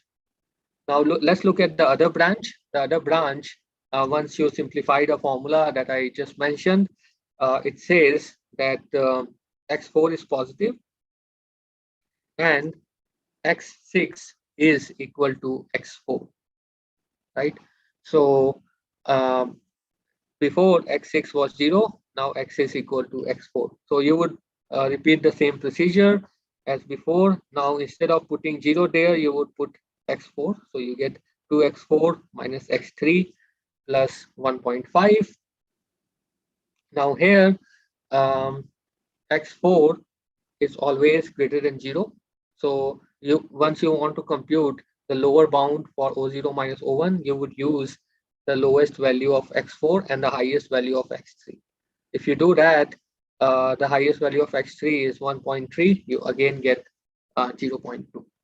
So in both branches, you have actually proven that the property holds, right? So remember the box analysis, it was not precise enough to prove this property, but with this mixed integer linear programming combined with box, we have actually proven that the property holds in both branches. Since it holds in both branches, the property actually holds. So in summary, for this part, this is where we will conclude for now, and we will come back in the next after 15 minutes. We have introduced complete and incomplete sound methods for neural network certification. We saw the MILP solver, we saw the incomplete methods box, right? And we saw how you can use the box analysis to improve the performance of MILP. Now here I would like to mention why the SMT solvers do not work as well as MILP solvers. That's my conjecture. I don't have any formal statement about why SMT solvers don't work. The thing is that I believe that it may be a case of engineering work because once you go around to verify ReLU networks, let's say thousands of neurons, you have to do thousands of branches. And I believe currently the kind of SMT solvers that exist, they don't have the same kind of advanced heuristics that this Kurobi, etc. have for solving these mixed integer linear programs. So that is the case. That is why you actually see that the MILP solvers, they usually outperform the SMT-based approaches. With that, I would conclude this part for now. I mean, and I'm happy to take questions. Thanks, Gagandeep. Yeah, if there are any questions, yes, you can unmute yourself and ask. So you mentioned that SMT solvers are, as far as I understand, are not as don't work as well as the traditional solvers. So is there a comprehensive study out there which compares them, and we can have a good view what is the state of the art and how you compare them? How do you think about the comparison? Because whenever I teach it, I always find it like how to say it, like where is the data, how to make the point. Mm-hmm. Yeah. So actually, that's a very good question. And recently, the community has actually started developing competition for this. So there is a at CAV every year there is a competition of neural network verifiers. So they rank different tools, state-of-the-art tools, on how much they can verify. So this year they had this competition, and it was very competitive this time around. And I believe there were like 10 tools, including ours. Ours was among top 3, and SMT-based tool, it was I think number 6 or 7. So in terms of like the score, so out of they gave some score. You can look up the metric. I can provide a link in the chat. So in terms of like the score, I think the best tools were getting 500, 600 points, and this one was getting 200, 300. So there was a big difference between like the performance of this SMT. Let me try to put it in the chat. Can I have a follow-up discussion? Yeah. So so it's about, okay. So you're utilizing the technology of the solvers, right? So my question is that where do these traditional solvers win? Because the way they represent the calculations, they do approximate calculations compared to SMT solver. Where is the insight? Why SMT solver win as far as I understand, they do the same thing in the fundamental algorithm. So is Yeah, the findings right there, or anybody knows? Anybody knows uh, what he knows? my hunch is that I cannot give like a formal statement again, as I mentioned. My hunch is that in neural networks you have very specific kind of transformations, right? So if you are going to verify a convolutional or a fully connected network, what it is going to have is only two kinds of transformations, but a lot of these transformations. So there is a particular composition of transformations happening there, like you only have sequences of a lot of affine transformation and a lot of ReLU transformations, then affine, ReLU again and again. I think the way the the SMT solvers are designed, they are designed to handle a wide variety of computations. So they are not limited to only handling ReLU or affine transformations. Now, if you actually go around and design a specific algorithm to only handle affine transformation and ReLU, this particular composition we see in the neural network setting, you would do better. But I think the way the SMT solvers have been developed have not been developed to only work for this particular setting. And the way this encoding works for linear programming, etc., it can actually take advantage of that there are only like affine transformations combined with ReLU, a lot of ReLUs. Thank you. Thank you. So in yeah. Continue. No, I was saying the ReLUplex work tried to do that, right? It sort Yeah, of yeah, said it will optimize for ReLU and affine. yeah. But it doesn't scale as much as the MILP based stuff. Yeah, so they have like some kind of branching heuristics, etc. But I think this mixed integer linear programming, they do a better job. I know that ReLUplex has a newer version, Marabou. They also use mixed integer linear programming in the as a backend solver. So also one more thing is there are two views, right? And I cannot make a formal statement again. The search for the search view and the optimization view. It seems in the neural network setting, the optimization view works better than the search view. It could be a limitation of how these solvers have been designed, or it could be something more fundamental. There is no precise statement here. Hi, Gagandeep. A quick question. Yeah. So there was an example where stickers were added to stop sign as adversary. Yeah. Now, do we have verifiers for such attacks as well? Like, Yeah. oh, Yeah. So this is you can imagine it's called patch attack. So basically, in the L infinity norm, what you do is you change the pixel intensity of each pixel independently by a certain amount. In the case of patches, you pick a continuous region and can change the pixel value to be anything. Now, this can be exactly captured as a interval, right? So what you do is you define patches where the pixel intensity of everything stays the same, but for a sub-region, the pixel intensity can vary arbitrarily. So people have been verifying it, and it is possible to verify. Actually, when I will go into the second part, we will see that actually none of these verifiers work for ImageNet at the moment when you do L infinity specification, but the patch specification is actually easier to prove. So you actually have verifier that works on ImageNet for this kind of patch verification problems. oh, thank you so much. Any other questions? Okay, so then we can conclude this session and let's come back in 15 minutes. Yeah, thanks a lot, Gagandeep. So we'll reconvene in 15 minutes, and Yes. The Discord server is open. So Okay. Is it visible? yes.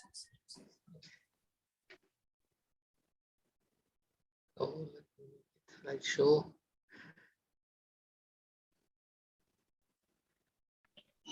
Hi, Gagandeep. Can I ask a question now? Yeah. Uh, as we can see, you are using the MLP to solve the to prove the property for the neural network. So we have seen that we only branch on the neural. I remember the fifth neural, and we can prove the property. In many cases, there may be many neurons that we can branch, and the sequence we select to branch on the neuron will impact the runtime of the MLP a lot. So do you have any insight that how we can choose? Yeah, so that's a very good question, and people have been coming up with a lot.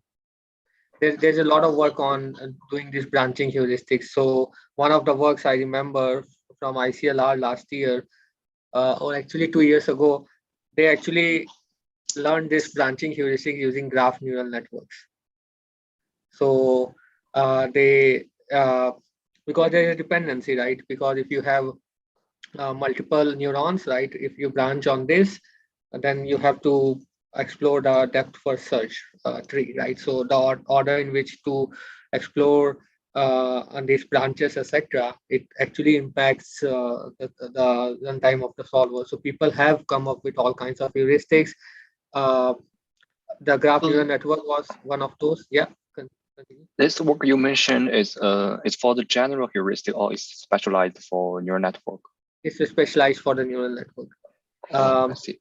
Now there are also like more advanced methods that actually are able to run this kind of branch and bound on a GPU. And this is very different than using Gurobi, which is like specialized to running on CPU, etc. So in those cases, they can actually take advantage of the parallelization power of GPUs, and they are actually very scalable. So this is what I'm saying. This is what I'm saying, that the kind of problems you get in neural network setting are very, very specific kind of problems. You basically know what kind of transformations you are going to encounter. If you develop a general MILP solver or SMT solver, right, you don't know what kind of statements you can get. When you are going to verify an image classifier, you know what kind of statements you are going to get, and you can actually, and what kind of property also you are going to verify is also clear. So you can actually tailor-made a lot of things depending upon what you want to encounter. Yeah.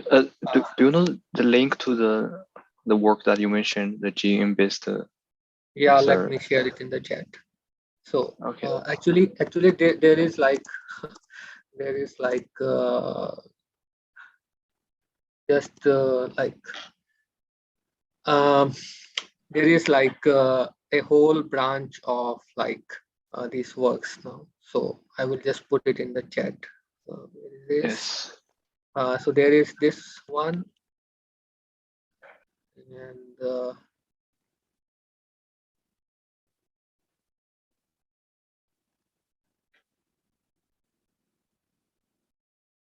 yeah, this one was recent one. Yes, I see. Yeah, it helps a lot. Yeah, I would put one more that comes to mind. So that's actually the GNN. So people have been like trying to tune it. I think in many of the cases, if you are going for this L infinity norm kind of robustness with image classifiers, people have tuned it a lot now. I posted the result of this this VNN competition, neural network verification competition. The difference between these tools is only some hyperparameter tuning in some cases, right?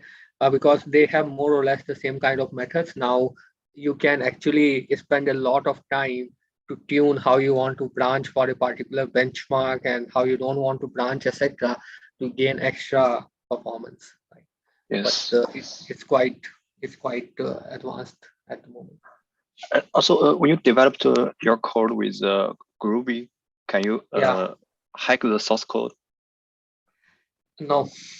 So we actually tried to build upon some open source solvers, but they are usually very slow compared with Groovy. Yes, I checked something like LP solve. Yeah. But according to the benchmark that provided on the website of Groovy, it's much slower than Groovy. Yeah. So the open source ones are actually quite slow, also for a neural network verification setting. So at the moment, we'll use it as like a black box thing, but I think recently there is some work that is not published yet that is actually trying to develop custom GPU-based solver with branch and bound for this. And we can actually also handle other activations, but we will not be complete like sigmoid, tanh, etc. What we will do is we will just encode them as a mixed integer linear program, right? You can just always have linear approximation of sigmoid, tanh, right? Piecewise linear approximations, and then you use that. Yes.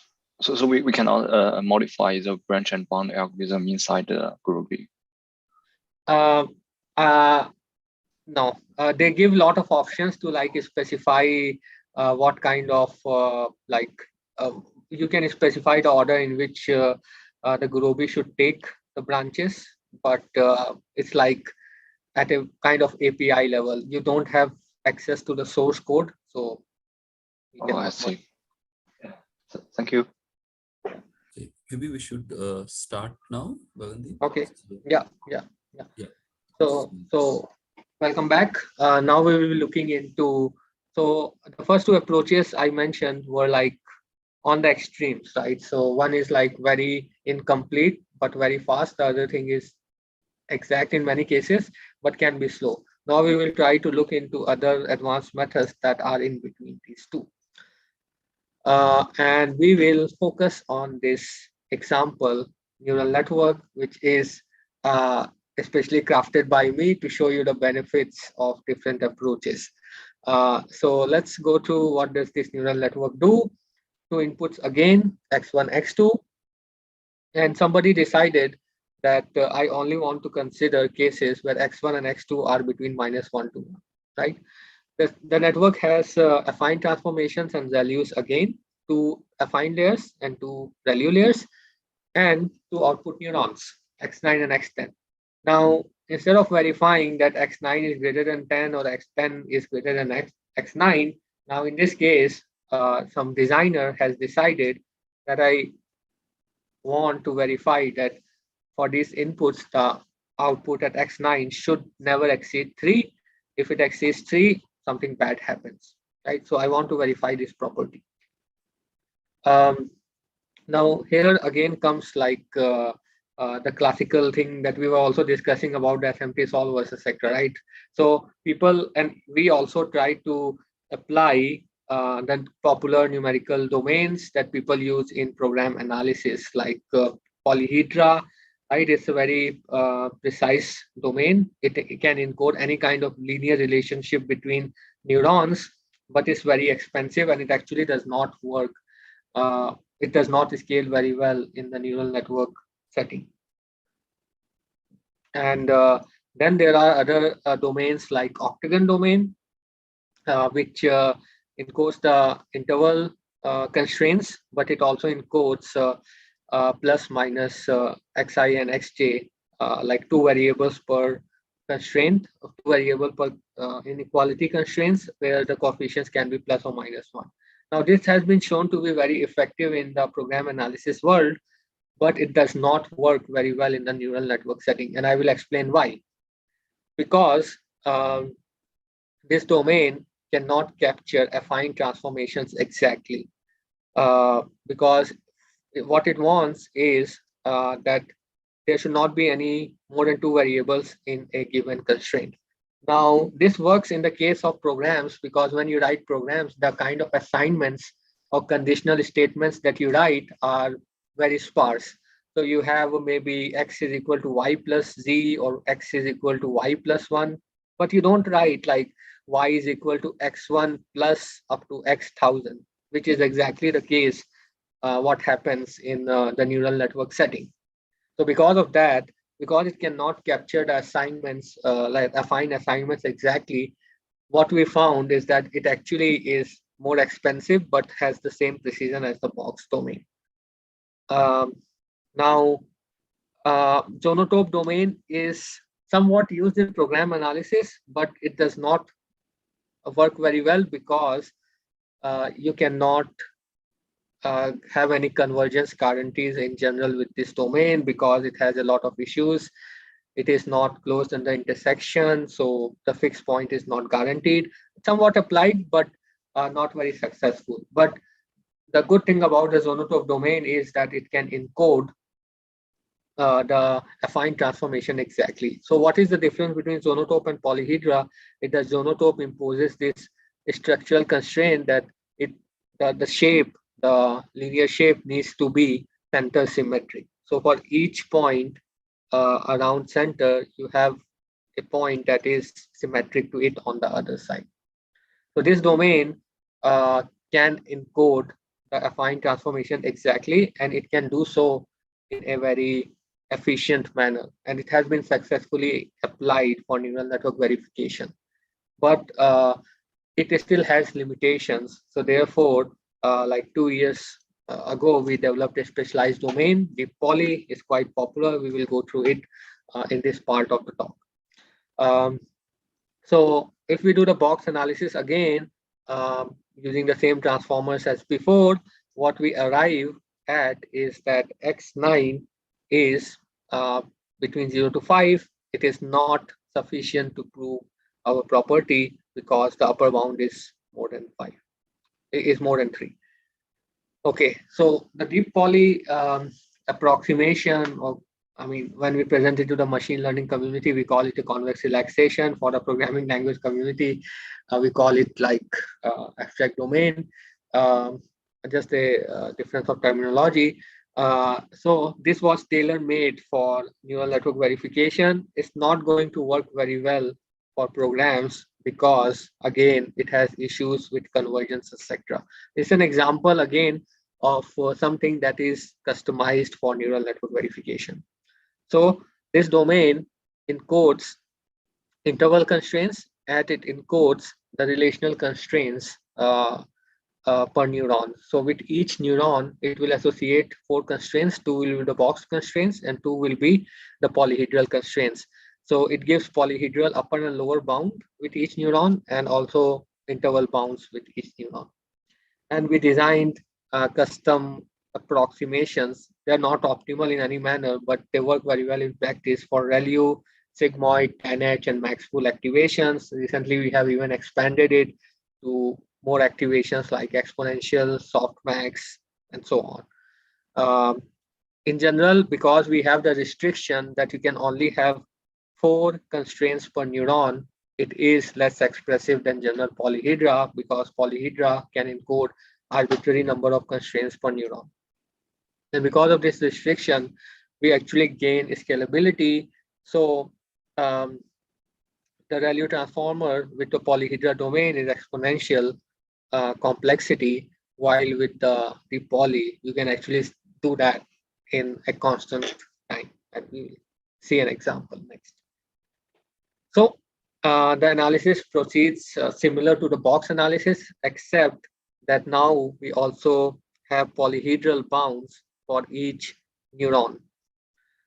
So what we have, the interval bounds -2 to 2 as before, but we have also from the affine transformation obtained linear upper and lower bound because this is an equality. So upper and lower bound are the same. So the critical part is how should the ReLU approximation look like. So the ReLU, the exact one that was used in, I mean, it's the exact definition and also provided in a ReLUplex paper. It is a piecewise linear function. So when the input xi is negative, the output is equal to 0. Otherwise, it is equal, the output is equal to the input, right? So this is what you want to encode. So once you design any sound transformer for any of these activations, you need to ensure that your approximation should include all the concrete points. The concrete points here are the points in the green line. So the box approximation, it was part of the first paper on abstract interpretation for neural network verification, AI2. We already saw it in the previous part of the lecture. It encodes box interval for each neuron where they can take values separately. So here what it says is that the input is between Li to Ui and the output is between 0 to Ui, and they don't have any correlation between input and output. Now, the next approximation that is very widely used and for some time was thought to be the most precise convex relaxation is this triangle relaxation. There was even paper written in this direction to say that, hey, this is the best you can do in terms of approximation.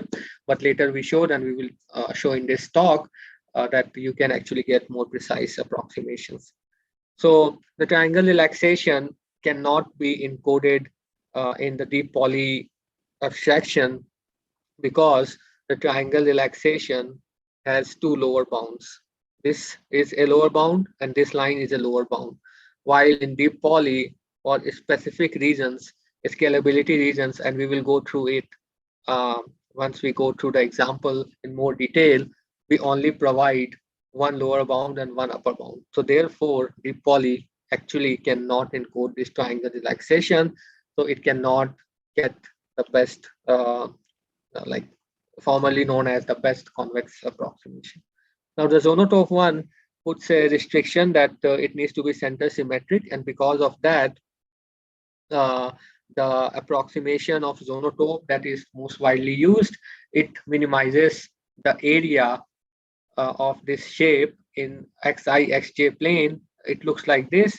What you can see is that it is less precise than triangle because it includes all the points of triangle, but also it has extra points. Now, sometimes there are also paper written about it. They say that the Zonotope is more precise than a box. It is not the case.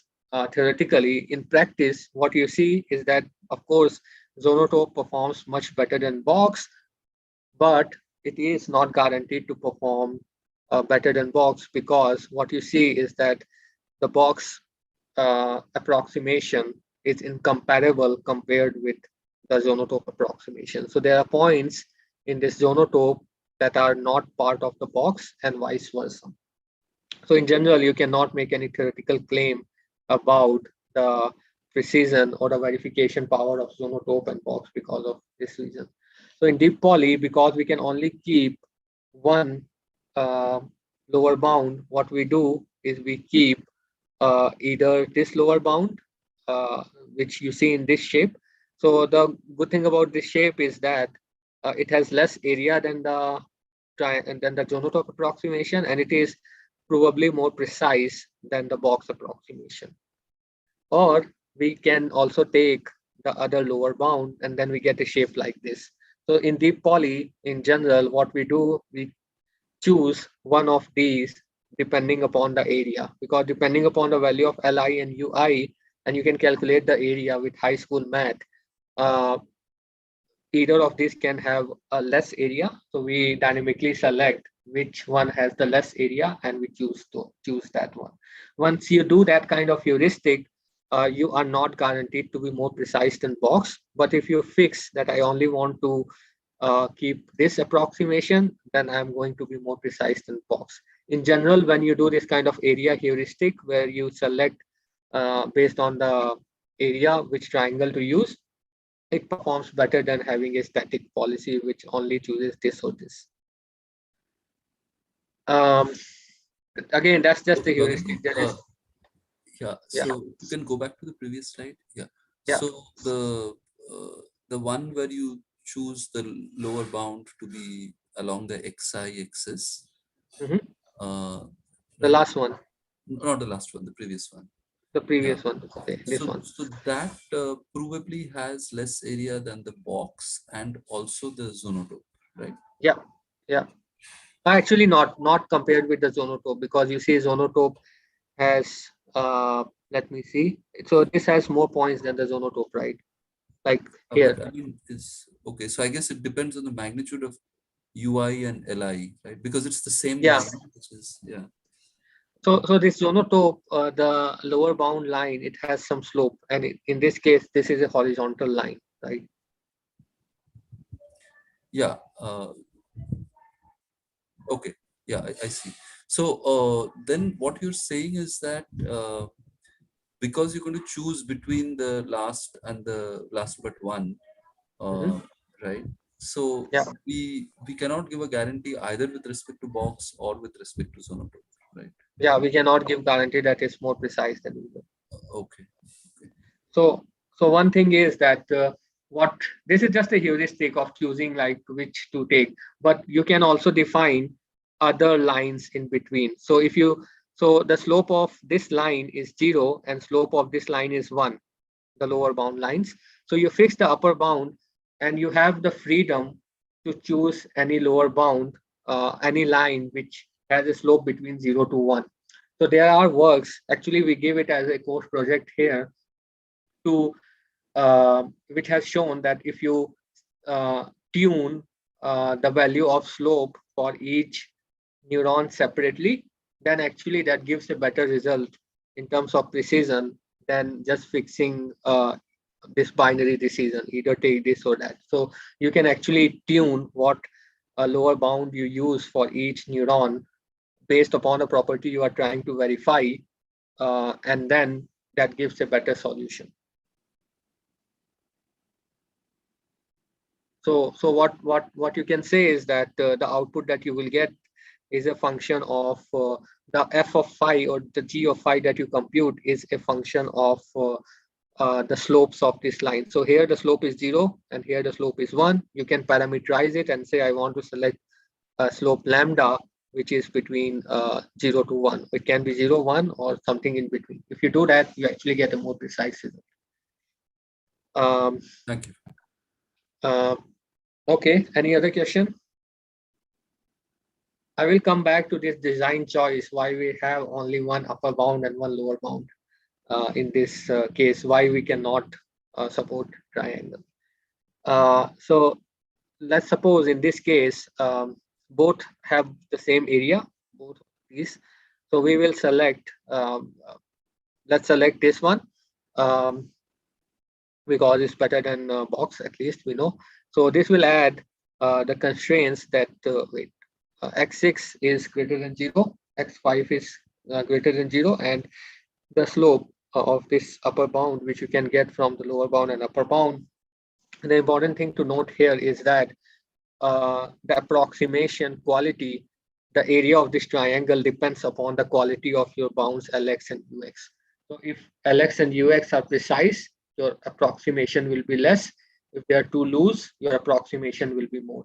So one thing we will see later is to actually how to keep this Lx and Ux very precise, such that the approximation with deep poly that is introduced is less.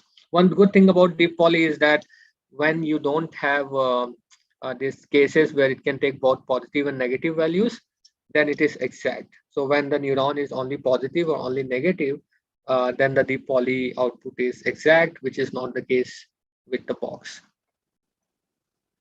Okay, so the next crucial part, exactly as I mentioned, is that the quality of the ReLU transformation approximation depends upon lower bound and upper bound.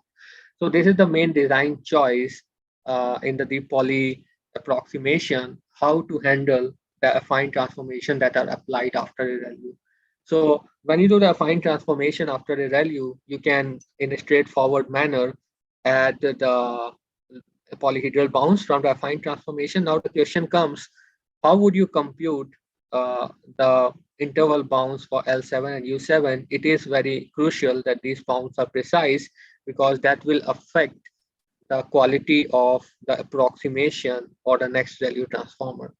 So one straightforward approach one can take is to just use these interval bounds that we had before. So we can plug in for the upper bound, the upper bounds of x5 and x6, and we will get that the upper bound is equal to 5. Now, this is an imprecise bound, and if we use that, our analysis is not going to give better result than box, right? So just using the interval bounds is not precise enough. So we need to do something smarter. So what we do is we use the constraints, the polyhedral constraints that we have to improve the bounds, the upper bound and lower bound for X7.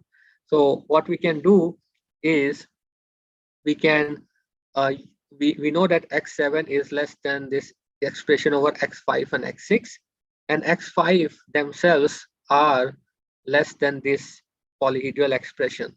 So what we can do is we can substitute the values of this X5 and X6 expressions here to get an expression that is now defined over X3 and X4, right? So if you substitute for the lower bound, the lower bounds of X5 and X6, you get only -1. So your lower bound is fixed, but the upper bound is now defined over X3 and X4 instead of defined over X5 and X6. So here comes the crucial point why we only have one upper bound and one lower bound for neuron in deep poly is to have a fixed choice when we are doing back substitution like this. If we suppose here had two upper bounds, then for X5 and two upper bounds for X6, then we will actually generate 4 expressions, and then we will have to evaluate. So the number of choices you can get will grow exponentially.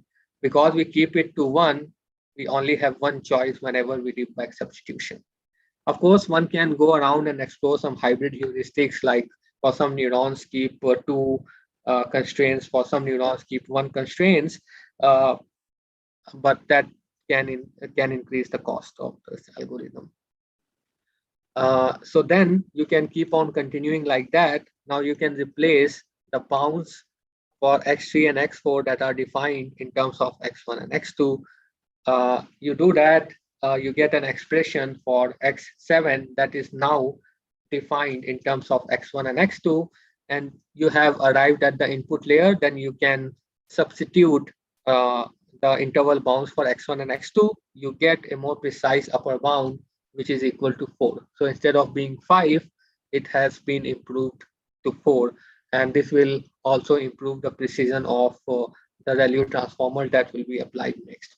So the crucial point about this back substitution with affine transformation is that it's point-wise. It can be applied for each neuron in a given layer independently, and that makes it amenable to GPU parallelization or parallelization in general. It's very easy to parallelize because it can be done independently for each neuron, and it only requires reading the constraints for all the previous neurons, but you don't have to write there. So there is no kind of race, very easy to parallelize. Because of that, you can actually improve the runtime of this algorithm significantly. An alternative approach would be to encode all these constraints that you see here as a LP program and ask the solver, give me the maximum and minimum value of X7. Now, the issue with that would be that it would be slower than this because it's going to use some kind of simplex algorithm. And in practice, what we have observed is that this back substitution, even though it gives an approximate answer compared to if you were to solve it with an LP solver, in practice, the results are the same, right? There are some cases where the results differ, but more or less the back substitution algorithm, there is no guarantee that it gives the same result as an LP solver, but it gives the same results. Okay, so if you continue like that, you can handle the next ReLU transformers. And here, what you get is that the upper bound is equal to 4 for X9, which is better than box. The box was just giving us 5. Now we have 4, but it is still not enough to prove the property that we wanted to prove. We wanted to prove that it has to be less than 3. Okay, so what can we do next? So the next thing that we do is to combine the abstract interpretation with MILP. So you already saw some example in the last part of the lecture where we were using the box bounds to improve the speed of mixed integer linear programming. Now what we will do is we will use the mixed integer linear programming to improve the precision of abstract interpretation. Of course, when you combine like this, the speed of the mixed integer linear program is also going to improve. So what you do is you can encode the whole network as a mixed integer linear program using the encoding I mentioned before, and also add the bounds from the deep poly analysis. Now what you see is that the bounds from the deep poly analysis is going to be more precise compared with box analysis. So it actually benefits the solver more. If you use the Iran tool, this is what we will be doing. We will get the deep poly bounds and then the MILP solver straight away.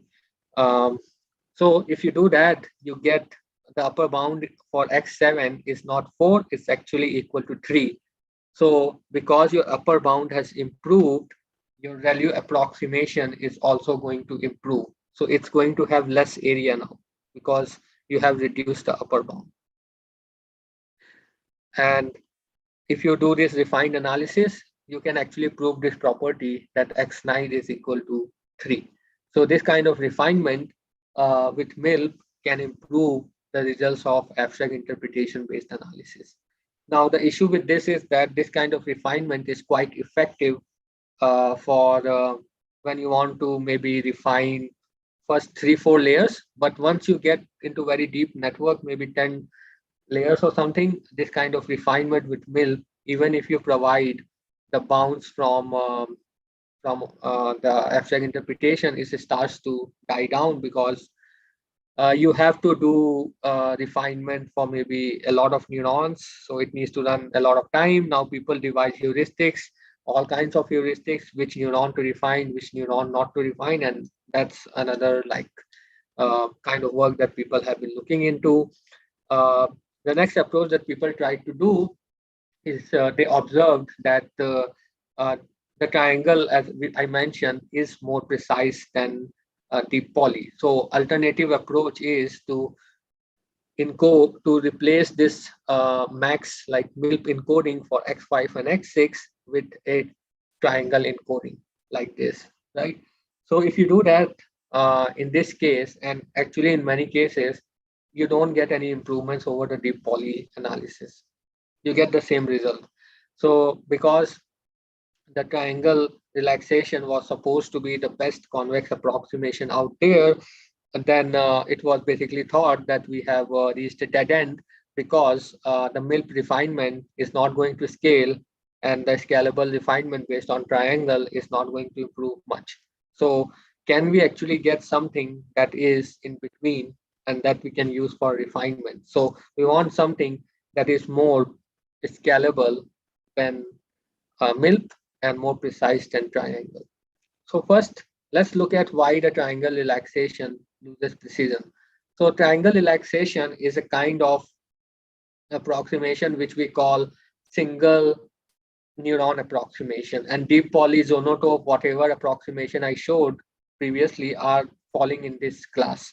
So what these approximations do, they when they compute the output for a value, they only look at the input neuron, that is the input to the value, right? So if I'm going to compute the relaxation for X5, I'm only going to look at the constraints for X3. I will not look at any constraints that might be defined for X4 and so on. And remember, X3 and X4 can be correlated because of affine transformations and so on. So all these relaxations, they are single neuron relaxation because they process each neuron, each value independently, and they only look at the box constraints for the given value input, right? So because of that, if you visualize this X5 and in X5 and X6 plane, the triangle relaxations that you get for X5 and X6, it looks like a pentagon. Now these relaxations are optimal when you are only looking at X3 and X4. And X4 and X6, you cannot get a more precise convex shape than this. But if you are to visualize them in two-dimensional X5, X6 plane, it's not optimal. And it is because they ignore the relationship that exists between X3 and X4. And they process each neuron independently, so they lose that kind of relationship as well. So how can we make it better? So the idea of here was inspired by what happens in program analysis. When you do abstract interpretation, if you design a transformer for a set of statements, it is usually more precise than if you do it for a single statement. So this is what we do. We actually get a single approximation for a group of ReLU transformers, ReLU statements. So K is a parameter that defines how many ReLUs you want to approximate together. And you also take into account what is the relationship between the constraints for X3 and X4. So see, previously we were only looking at the box constraints for X3 and X4. Now here we will also take into account the kind of relational constraints that exist between X3 and X4. So the input set over which we will be computing our relaxations for X3 and X5 and X6 is a diamond shape compared with the box shape before. So what we do here we will compute two ReLU. So we will compute a single approximation for ReLUs for X5 and X6. So ReLUs for X5 and X6, they define 4 branches, as you can imagine. So one branch is that X3 and X4 is negative and X5 and X6 is 0. Then there is a branch where they are both positive and X5 and X6 are equal to their inputs. And there are 2 other branches in between these 2 cases. What you do, you take the set S, you intersect it with the conditions imposed by the 4 branches of the ReLU. Then what you want, so this is, if you do like this is something like MILP encoding, because you are treating all these 4 cases separately. What we do, because we want to compute a convex shape, we take the convex hull of these 4 sets. So if you do that, you actually get a constraint that relates X5, X6, X3, and X4 in a single constraint.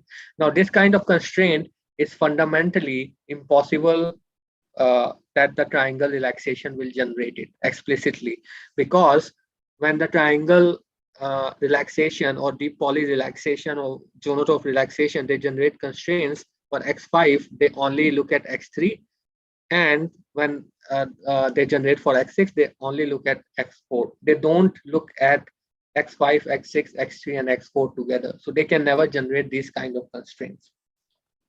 Of course, they can, because of dependencies between X3 and X4, they can infer some kind of relationship between X5 and X6, but it is not as precise as this one, because it can actually capture all these 4 variables in a single constraint. So if you do that, what you see is this shape, which is a triangle shape here, and it is more precise than the pentagon shape that the triangle relaxation emits in the X5, X6 plane. Right. So this relaxation we showed is more precise than triangle, but it is also faster to compute than MILP. So what you can do now is that you can refine with the K-ReLU relaxations instead of the triangle relaxations.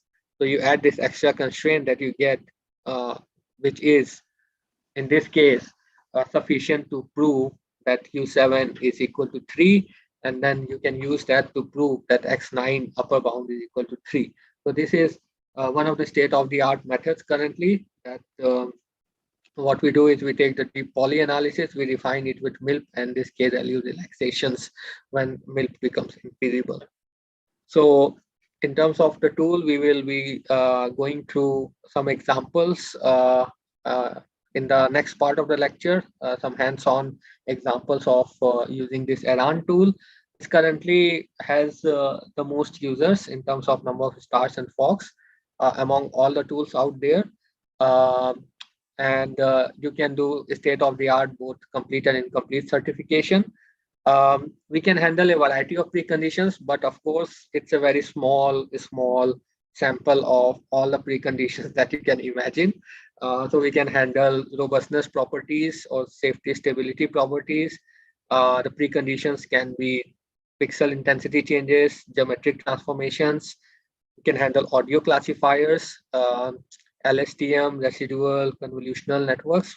Kind of activations supported is ReLU, Sigmoid, 10H, and MaxPool. Of course, there are much more out there, and there are a variety of methods there. We will look into those in the next part, hands-on. Hopefully, everybody has Eran in some form or not. Um, uh, Box was the first one. We actually stopped supporting it because it's not very precise. You can basically get the same thing by, or at least more precision by using deep poly with fixed area heuristic.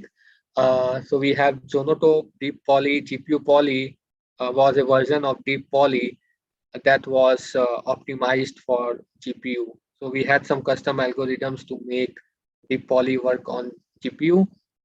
Then refined Zono is the combination of Zonotope with MILP. K-poly also exists.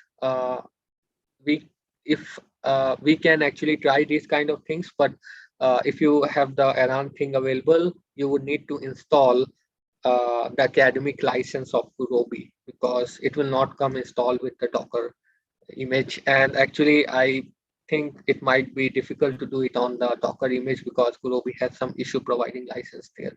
But we can still see. I will try to run how fast is this MILP solver, etc.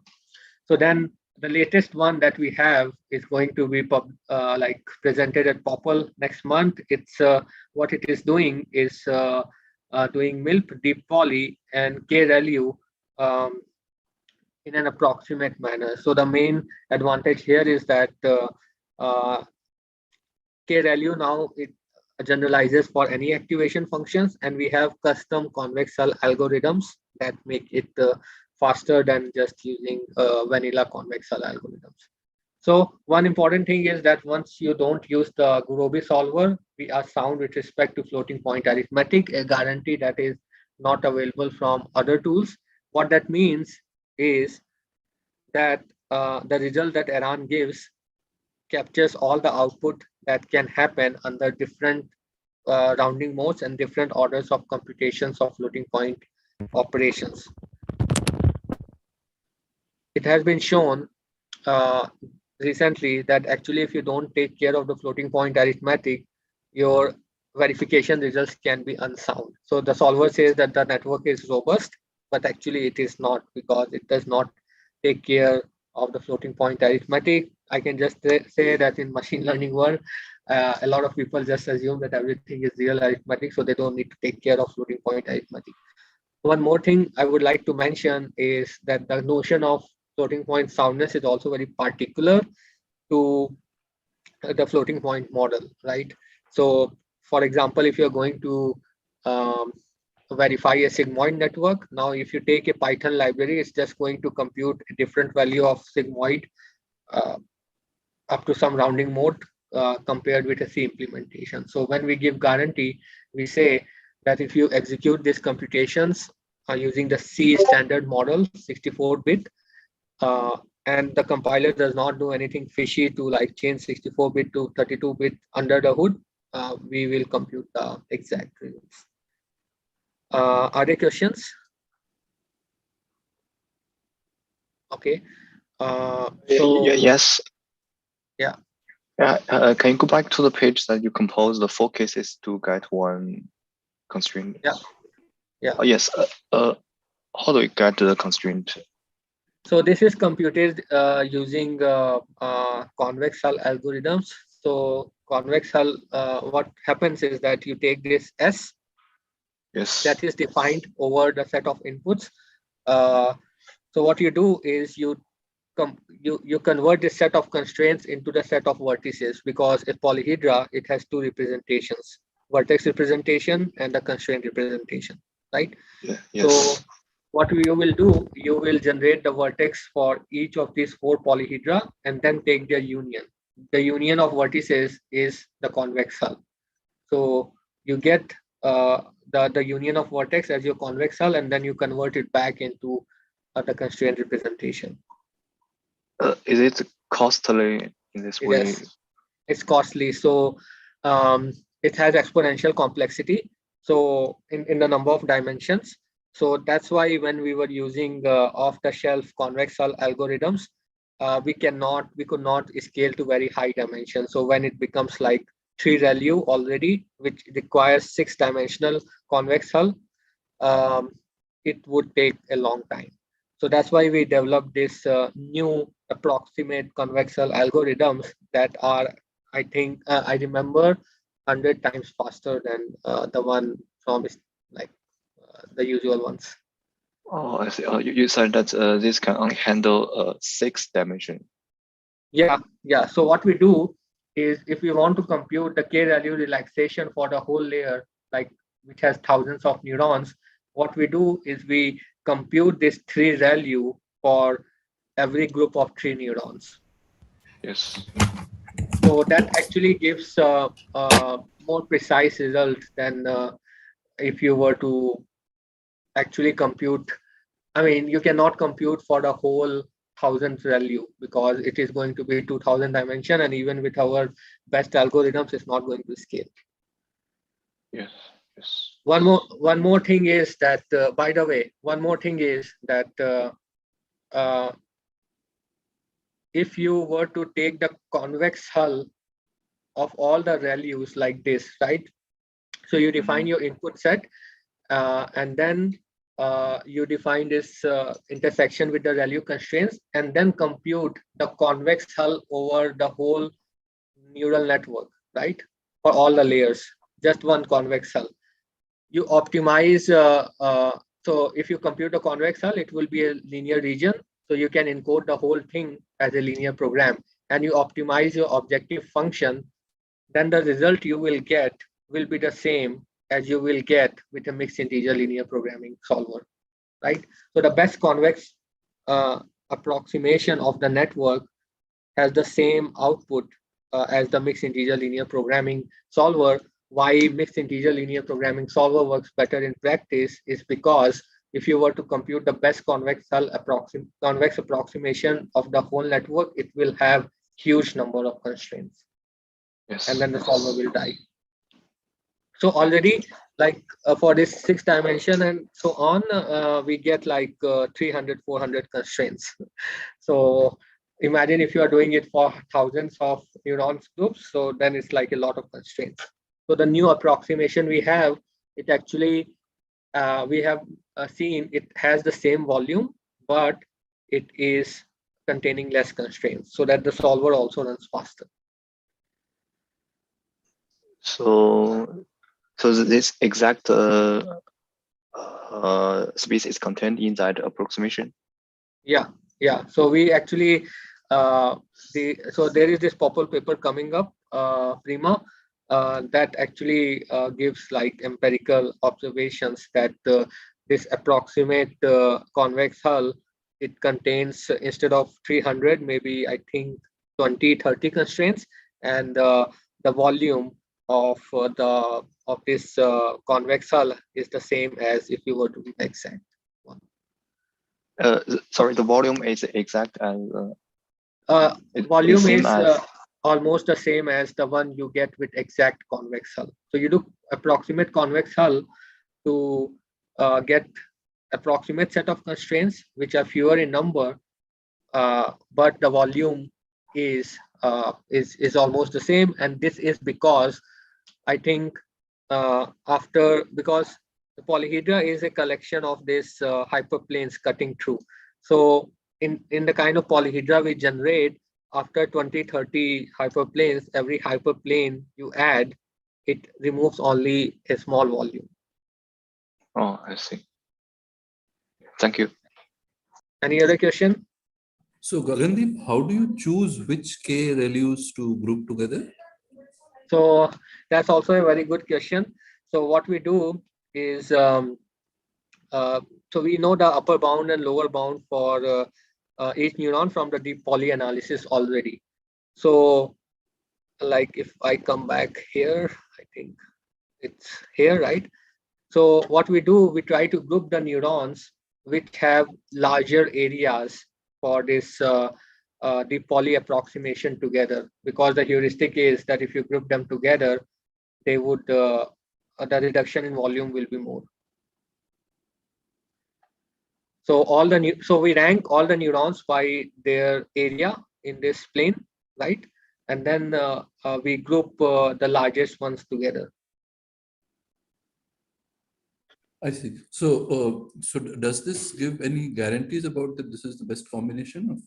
No. Okay. We don't have any guarantees about the optimality.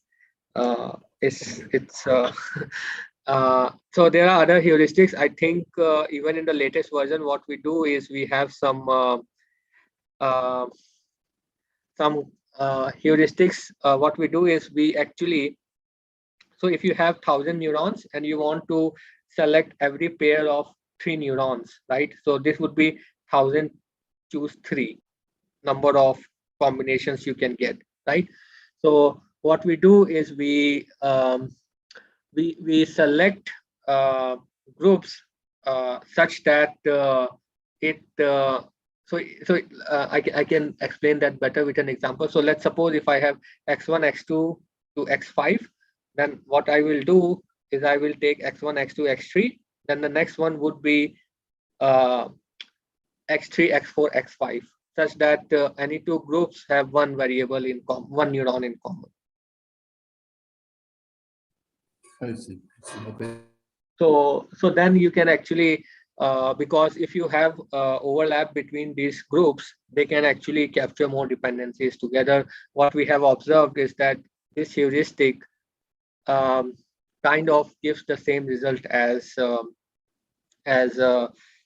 if you were to do like 1,000 choose 3 or whatever, because after a certain time you just generate too many constraints that the solver cannot solve, or that the volume does not improve much. So there's a trade-off between how many constraints you want to generate and give it to the solver and how much area does those constraints reduce. So imagine like approximating the circle by a polyhedra, right? So the first few planes you add, it removes, or it is already quite precise. Now after that, you can keep adding more and more hyperplanes to make it more precise, but it's not removing a lot of volume. Something similar also happens here. Okay. I wanted to give a taste of results before we conclude this session, and then we will continue into with this part after 15 minutes, and then we will go to the hands-on experience as well. I will also give a tutorial that you can like exercise that you can try to solve offline based, and I will also put the slides available publicly so that you can see how to solve it.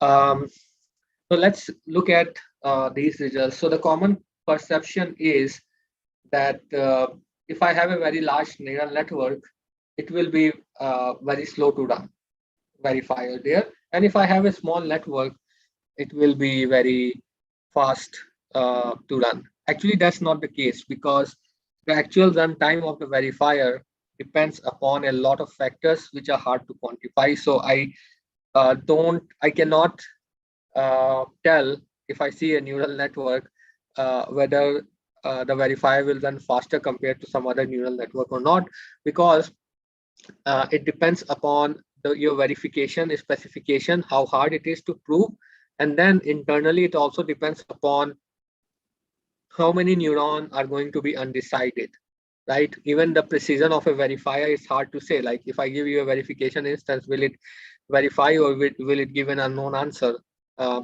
It's not clear, because it depends upon when you pass the verification specification, the input region, how many neurons are active and how many are undecided, and so on. So that influences the verification time a lot. Here on the left hand side, I have a MNIST fully connected network which has 9 layers and 1600 neurons, and on the right hand side I have a CFAR10 convolutional network which has 62,000 neurons and 6 layers. Now the left hand side network is normally trained as you do to maximize like accuracy, right? the right hand side is trained with empirical defense, which basically means that somebody has trained a network to be robust against adversarial attacks, but there is no guarantee, there is no like kind of proof that this network will actually be robust. What happens in this case is that once you train the network to be defended against adversarial attack, the accuracy drops. So out of 1,000 test images, it only classifies 63% compared to the MNIST one, which classifies 95%. And then the epsilon of L infinity ball measures the size of the region you are trying to verify. So on the left hand side is 0.015. For CFAR10 is 0.008, a smaller value. And we have chosen 1,000 test examples. So what these figures show, I take 1,000 test examples, then I select the ones that are correctly classified. So for the MNIST one, it would be 950. So then I define 950 L infinity balls based upon this epsilon. So I have 950 L infinity balls.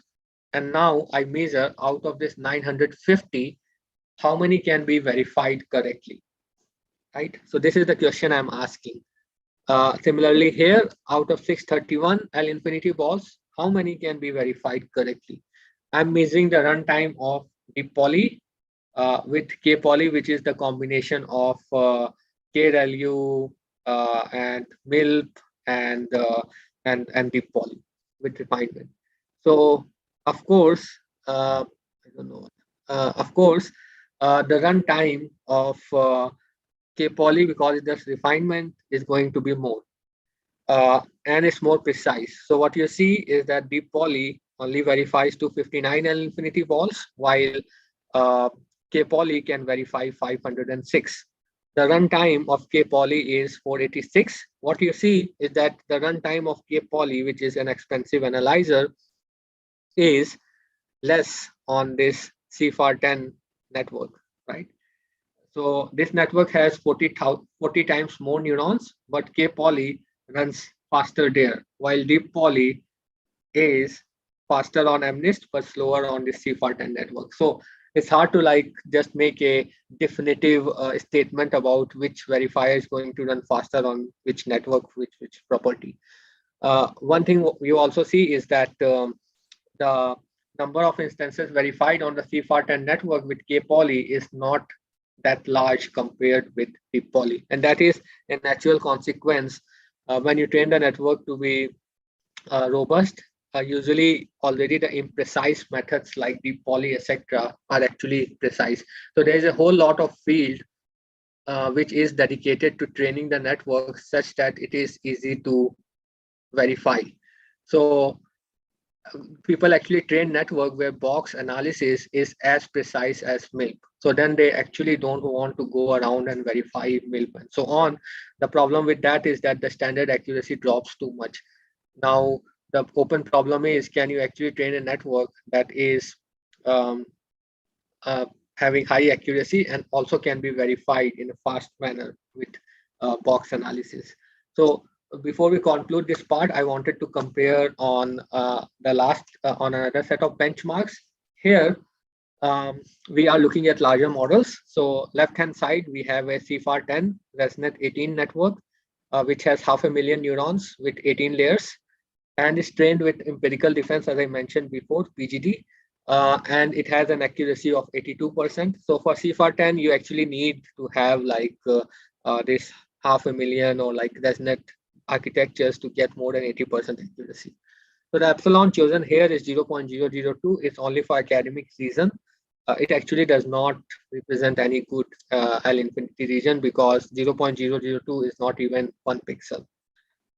So here, the K poly does not scale because it has just too many neurons. So what we are comparing is GPU poly, which is the GPU implementation of deep poly, with Crown IBP, which is some variation of interval domain. And on the right hand side, we have a ResNet 34, which has 1 million neurons, 34 layers, and is trained with a provable defense. So the difference between empirical defense and provable defense is that the provable defense trains the network to be provably robust, while the empirical defense makes the network empirically robust, meaning that attack are not possible or not easy, but there is no guarantee. When you train with provable defense, the networks are easier to verify. The drawback, as I mentioned, is that the accuracy here is only 35%, which is not very practically useful. But it's a good demonstration of like what can be done and what cannot be done. And the epsilon here is much larger, 0.03. What you see is that the runtime of GPU poly on this CFAR10 ResNet 34 is like a few milliseconds, right? So the size of the network does not always matter. It matters is what is the specification and how hard is the property to prove. While on this smaller network, this GPU poly takes around 6.5 minutes. What you also see is that the precision of this interval analysis on this empirical defense is 0, while on this probably trained network, it can verify a lot. So with that, I would conclude this part, and we will get back in 15 minutes. We will do the hands-on tutorial of Iran. So, make sure that you have like the Docker image or the virtual image available. Okay, so actually, I will also now give an overview of like less technical details, but more like what are the open problems, like what are the relevant problems. I think that is like really needed for this community in this area. Before that, since whenever we try to motivate the use of this provable robustness or whatever, we talk about self-driving car, right? So it's not enough to like only show examples on MNIST and CFAR10. I mean, in many cases, MNIST is not even considered like a good data set. I mean, it's not challenging enough because why would you like a ResNet 18 on MNIST? Because even if you train like a 3x10 or 3x20 network, it already gets 95% accuracy. So the interesting data sets are like CFAR10, ImageNet, and so on. I would also say that ImageNet or CFAR10 is not everything. There are also other practically relevant data set that people should try to look into. Particularly, I have been recently looking into what is called the systems domain. So there's a interest in using machine learning for systems, like people try to optimize for different things like network congestion, scheduling, or all kinds of things like compiler. People also use machine learning these days. Now they also want guarantees of their machine learning models. So if everybody is just going to focus on verifying MNIST and CFAR10, then our field itself is not going to grow, and we will miss out on many interesting applications, right? Let's look at the example of this autonomous driving. So here we took the publicly available Udacity autonomous driving dataset and a architecture, convolutional architecture from NVIDIA that was for this dataset. It has more than 100,000 neurons and 27 million connections. The input size here is quite big, like an MNIST image is like 28 times 28, or a CFAR image is 32 times 32 by 3. Here, the input has... maybe a naive question. So Yeah. what is this driving data set? I mean, what is the problem classification or whatever? Yeah, so yeah, so here the classifier looks at the scene, right, of the image, and it predicts the steering angle, or what steering angle should be taken to keep the car moving safely. Now this is less of a classification problem, but more of a regression problem. So here, the target steering angle, which is somehow the ground truth, is shown in green. So that is the target steering angle that the classifier should be predicting for this image. And the blue one, this blue line, is the one that is actually predicted by the regressor, I would say, and it's quite close to the target one. I mean, in this scene, if the steering angle is to the right more, then it will basically make the self-driving car fall off the cliff, right? So we want to be maybe to the left of the green line at least.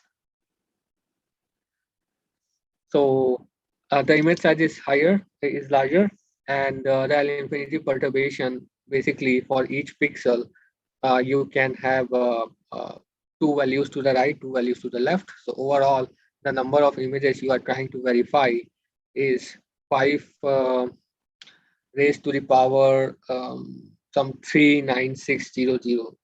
Like, it's a huge number, right? So you are trying to verify a huge number of images, um, and here we compute what are the empirical bounds. Basically, what we do is we sample in this L infinity ball a bunch of points using PGD attack, adversarial attack, and see what are the steering angle ranges you can see. So the red lines are the ones that are computed based on sampling. So it says that for these number of samples, I don't remember exact number of samples we use. The steering angle varies in that range. And then the shaded blue is the certified bound found by our this prima thing, which is k value plus sigmoid plus mil. So it scales in this case, and what you see is that the bounds are close to the empirical bounds. In the first image more, and on the second image it's less, but it's still tight enough. Are there questions? I guess not. Then let's look at the geometric transformation. So the main difference here compared with the L infinity or the norm-based perturbation kind of properties is that the input region itself, phi, does not have a well-defined closed form formula, at least expressible in the common disjunction of polyhedral thing. So for geometric transformation, a major hurdle is that it has, for example, for rotation, sine theta, cos theta going on, plus all these transformations, they do bilinear interpolation. What that means is when I rotate the image, so if the pixel in images usually have integer coordinates, if I'm going to rotate the image, after rotation, the coordinate of the rotated pixel may not be integer. So how to assign intensity value to it? So what bilinear interpolation does, it gives the value to the pixel which has a floating point coordinate based on the value of its neighbors as a weighted sum.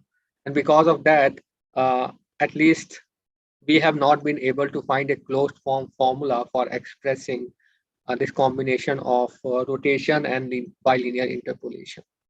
So what we do instead is compute a closed form formula that over approximates this set. And again, somebody needs to do some mathematical proof to say that the formula is correct. So what we do, we compute a convex approximation of this phi set, which includes all the images that you can get after rotation. And this algorithm is based on a combination of sampling and Lipschitz optimization. I will not go into the details of that because that would again almost involve like half an hour. So let's assume we can compute this convex approximation. So once the good thing about this is that once you have the convex formula available, and in our case, this formula is either box formula or a deep poly formula, you can analyze it with off-the-shelf verifier. So the network verification stays the same. The only thing you need to do is to compute the convex approximation of this non-linear or non-closed region. So once you have that, you use existing verifiers to propagate phi through the network. So in this case, we analyze conv of phi using GPU poly, which I mentioned is the GPU version of deep poly. And again, if this bigger set can be proved, then the smaller set can be proved as well. So let's look at the results here. So we have a CFAR10 network, which has 45,000 neurons, 4 layers. And we consider not only rotation, but other transformations like shearing, scaling the image. I think in the paper we also did translation, but it's not shown here, and changes in contrast and brightness between plus minus alpha and plus percent and plus minus beta. So what we do here, we compare on this 100 images that you can get by these kind of transformations, how many are first uh, cannot be attacked, and then out of those, so out of this 100 images, we filter out the images that are not correctly classified, and then we filter out also those images where you can create adversarial example. So that leaves this amount of images. Then out of those, we try to verify them. So the two baselines we are comparing is the only difference between them is whether in the region that is approximating phi is epox region or a deep poly region. So the deep poly region is called deep C. And what you see is that we use the same neural network verifier, deep GPU poly for both, but it makes a huge difference in the amount of properties you can verify. So if you look at the middle row, the box approximation proves nothing, while deep C can prove 54% out of this in 27 seconds. Now, the runtime of this system is dependent upon the number of transformations you compose. So if you compare 3 transformation here, the runtime goes up to 239 seconds.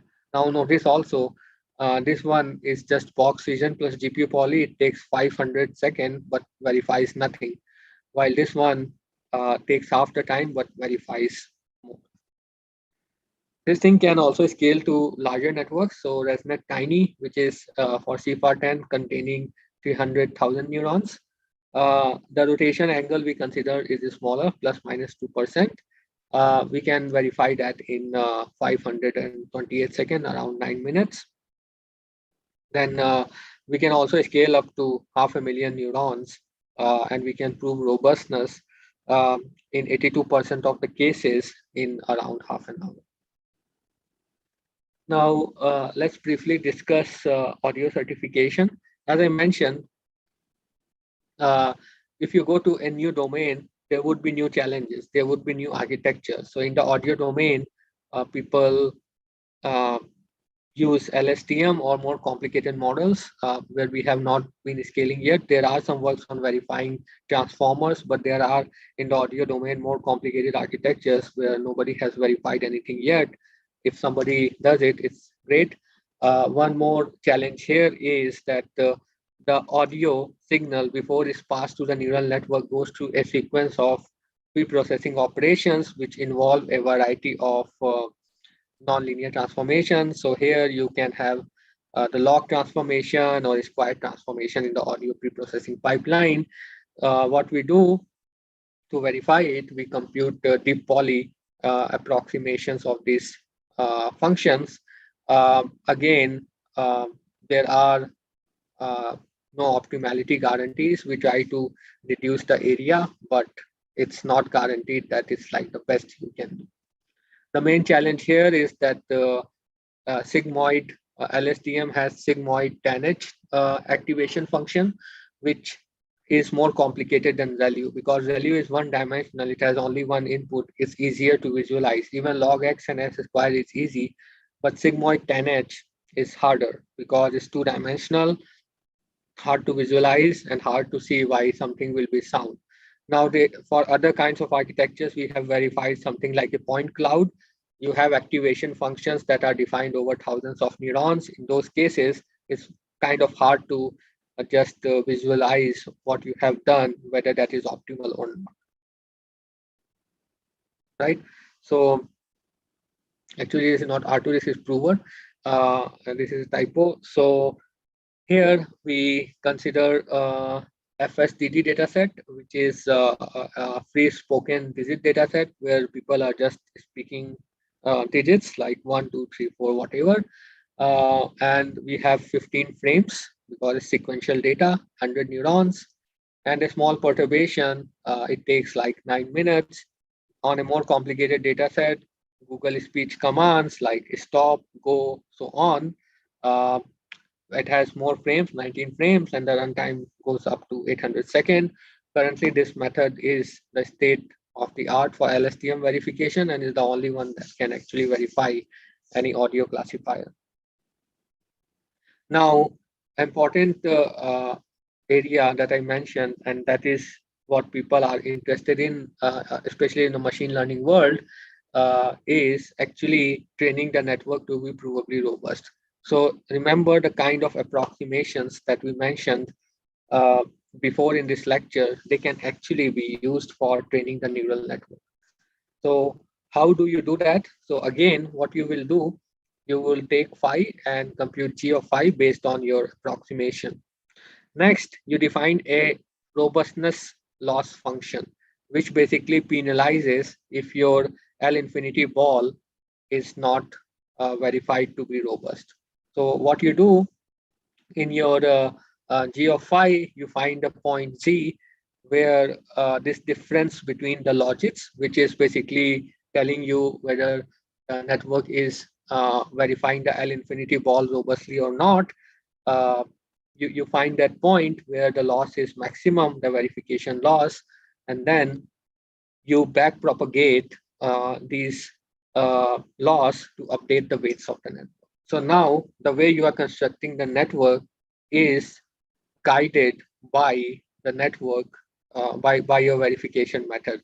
And that's why many times when you train the network with box training, the box training itself is quite precise. As I mentioned, the zonotope and box training are in box verifiers are incomparable. And because of this, when you train the network to be uh, with box training, the box verifier is actually more precise than zonotope verifier. So, Gaurav, I mean, when you say that this is the loss for verification, right? Yeah. This loss. Okay. So, you measured the distance from the actual. So, I mean, how do you define this loss function? So this loss function is the difference between logits, right? So when is the L infinity ball not correctly classified? It is not correctly classified when the difference between the correct class and any other class can be negative, right? Mm-hmm. So you measure the difference between the score of the correctly classified class and any other class. And if that is negative, you penalize it. Okay. So actually, what people expected was that if you use, so people were like doing box training, and then they thought, oh, why not use zonotope or deep poly kind of training because it is more precise. So then the counterintuitive observation is that if you train the network with zonotope or deep poly training, it is actually worse than box training. And the reason is currently we have been using off-the-shelf optimizers, right? So we just use stochastic gradient descent. Even though we add this verification loss, we still propagate the weights with, we update the weights with stochastic gradient descent. And the optimization problem when you do the verification loss with deep poly and zonotope is much harder to optimize than box training. So in practice, when you do box training, you actually get better trained network with than if you did zonotope. So then actually there were some like custom things done to improve the training with zonotope. So currently the network, the CFAR10 network, which achieves the best accuracy. Give me a second, my lights. So the CFAR10 network that gets the best accuracy and robustness is from training with zonotope and proving with this combination of mixed integer linear programming and abstract interpretation, refined zono. So this is only 78% accuracy. Actually, the state-of-the-art networks for CFAR10, they get like 96, 97% accuracy. So a real progress in this field would be if the accuracy can go up to 90 to 95%, and the robustness can go up to 80%. So people have been trying all kinds of tricks, hyperparameter optimization. Nobody has been able to get that kind of accuracy and robustness for a CFAR10 network. If anybody gets like 90% and some robustness, that will represent a real progress for the field. Now, if we talk about the ImageNet usually is so big networks that if you run the MILP solver, it just, or any kind of complete verifier, it just cannot verify anything because it takes too long. And if you try any of this, if you try any of this deep poly, etc., because the networks are so huge, the approximation grows so much, you cannot prove anything because of imprecision. So one way to tackle this problem is actually train the network to be robust, such that it's easier to verify with a box or a deep poly training. Now, the best network for L infinity that I remember is like getting, after a lot of hyperparameter optimizations, getting top one accuracy of 20-25% and a provability robustness of 10%, which is not so much. So getting L infinity done for ImageNet is a major challenge for us. Yeah.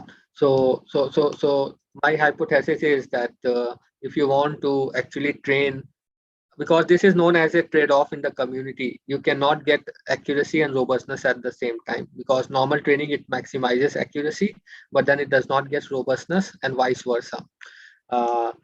So how to balance this trade-off is a fundamental question for us, and people have been looking into it. They think it's the characteristic of the data set. We don't have the correct kind of data. It's the limitation of the architecture. Maybe people are looking into the design of new sophisticated activation functions, which are good for verification also, but don't lose that much accuracy. So these kind of things are open problems, and anything there would actually, any progress there would actually represent a big leap for us. So overall, yeah. So it means we can consider the box here as a regularization. Yeah, it's a regularization, right? So what you are saying to the optimizer, the stochastic gradient descent algorithm, is to give me a network that is easy to prove with box verification, right? Yeah. So if Now, we use a deep poly, so it's much more difficult to solve this. So yeah, so the thing is that the deep poly one, the optimization problem, because this G of phi overall is a function of your shapes at the intermediate layer. So the deep poly intermediate shapes are harder to optimize because they have much more dependencies. Yes, thank you. So if actually it may even require developing custom algorithms for training to actually get something there, right? Because now what we are trying to do is we are trying to get accuracy and robustness at the same time, and it's very different than just maximizing accuracy. So those algorithms that work very well in normal training may not work as well. So by the way, there is a theorem. Let me spell it out. It's a theorem.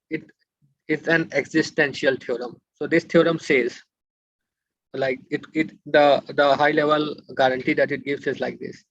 So if you train a network normally, and it gets some accuracy, and you could prove some robustness on that network by running the mixed integer linear programming forever, right? So if you run forever, you don't care about time, you would get some robustness from this mixed integer linear programming, right? Normally trained network and verified with mixed integer linear programming, you get some accuracy and robustness. The theorem says you can train a network with interval training, right? An equivalent network with interval training that has the same accuracy, and where the amount of robustness that you could have proven on the original network with MILP, you can prove with box analysis. You can get the same kind of robustness on this new network as you would get on the original network. So that actually gives us hope that it is possible to Okay, get can you networks. repeat that theorem, Gagandeep? Yeah. I just want to understand it. Yeah. So let's suppose I had a normally trained network without any verification loss, etc. And I could prove some robustness on it using a complete verifier, right? Maybe 50%, 80% or whatever.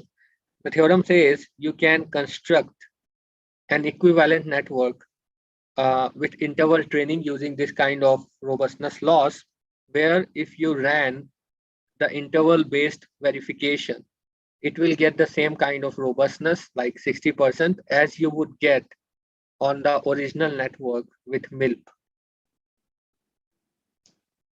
I see. Okay. So that gives us hope that if But you were to, equivalent, when you say equivalent network, is it like the same number of neurons and everything, just the weights no, changed? it's just semantically, I mean, the output equivalent, right?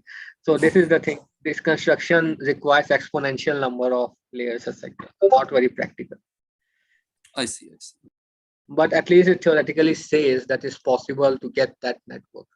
But Sure. I mean, not practical at the moment.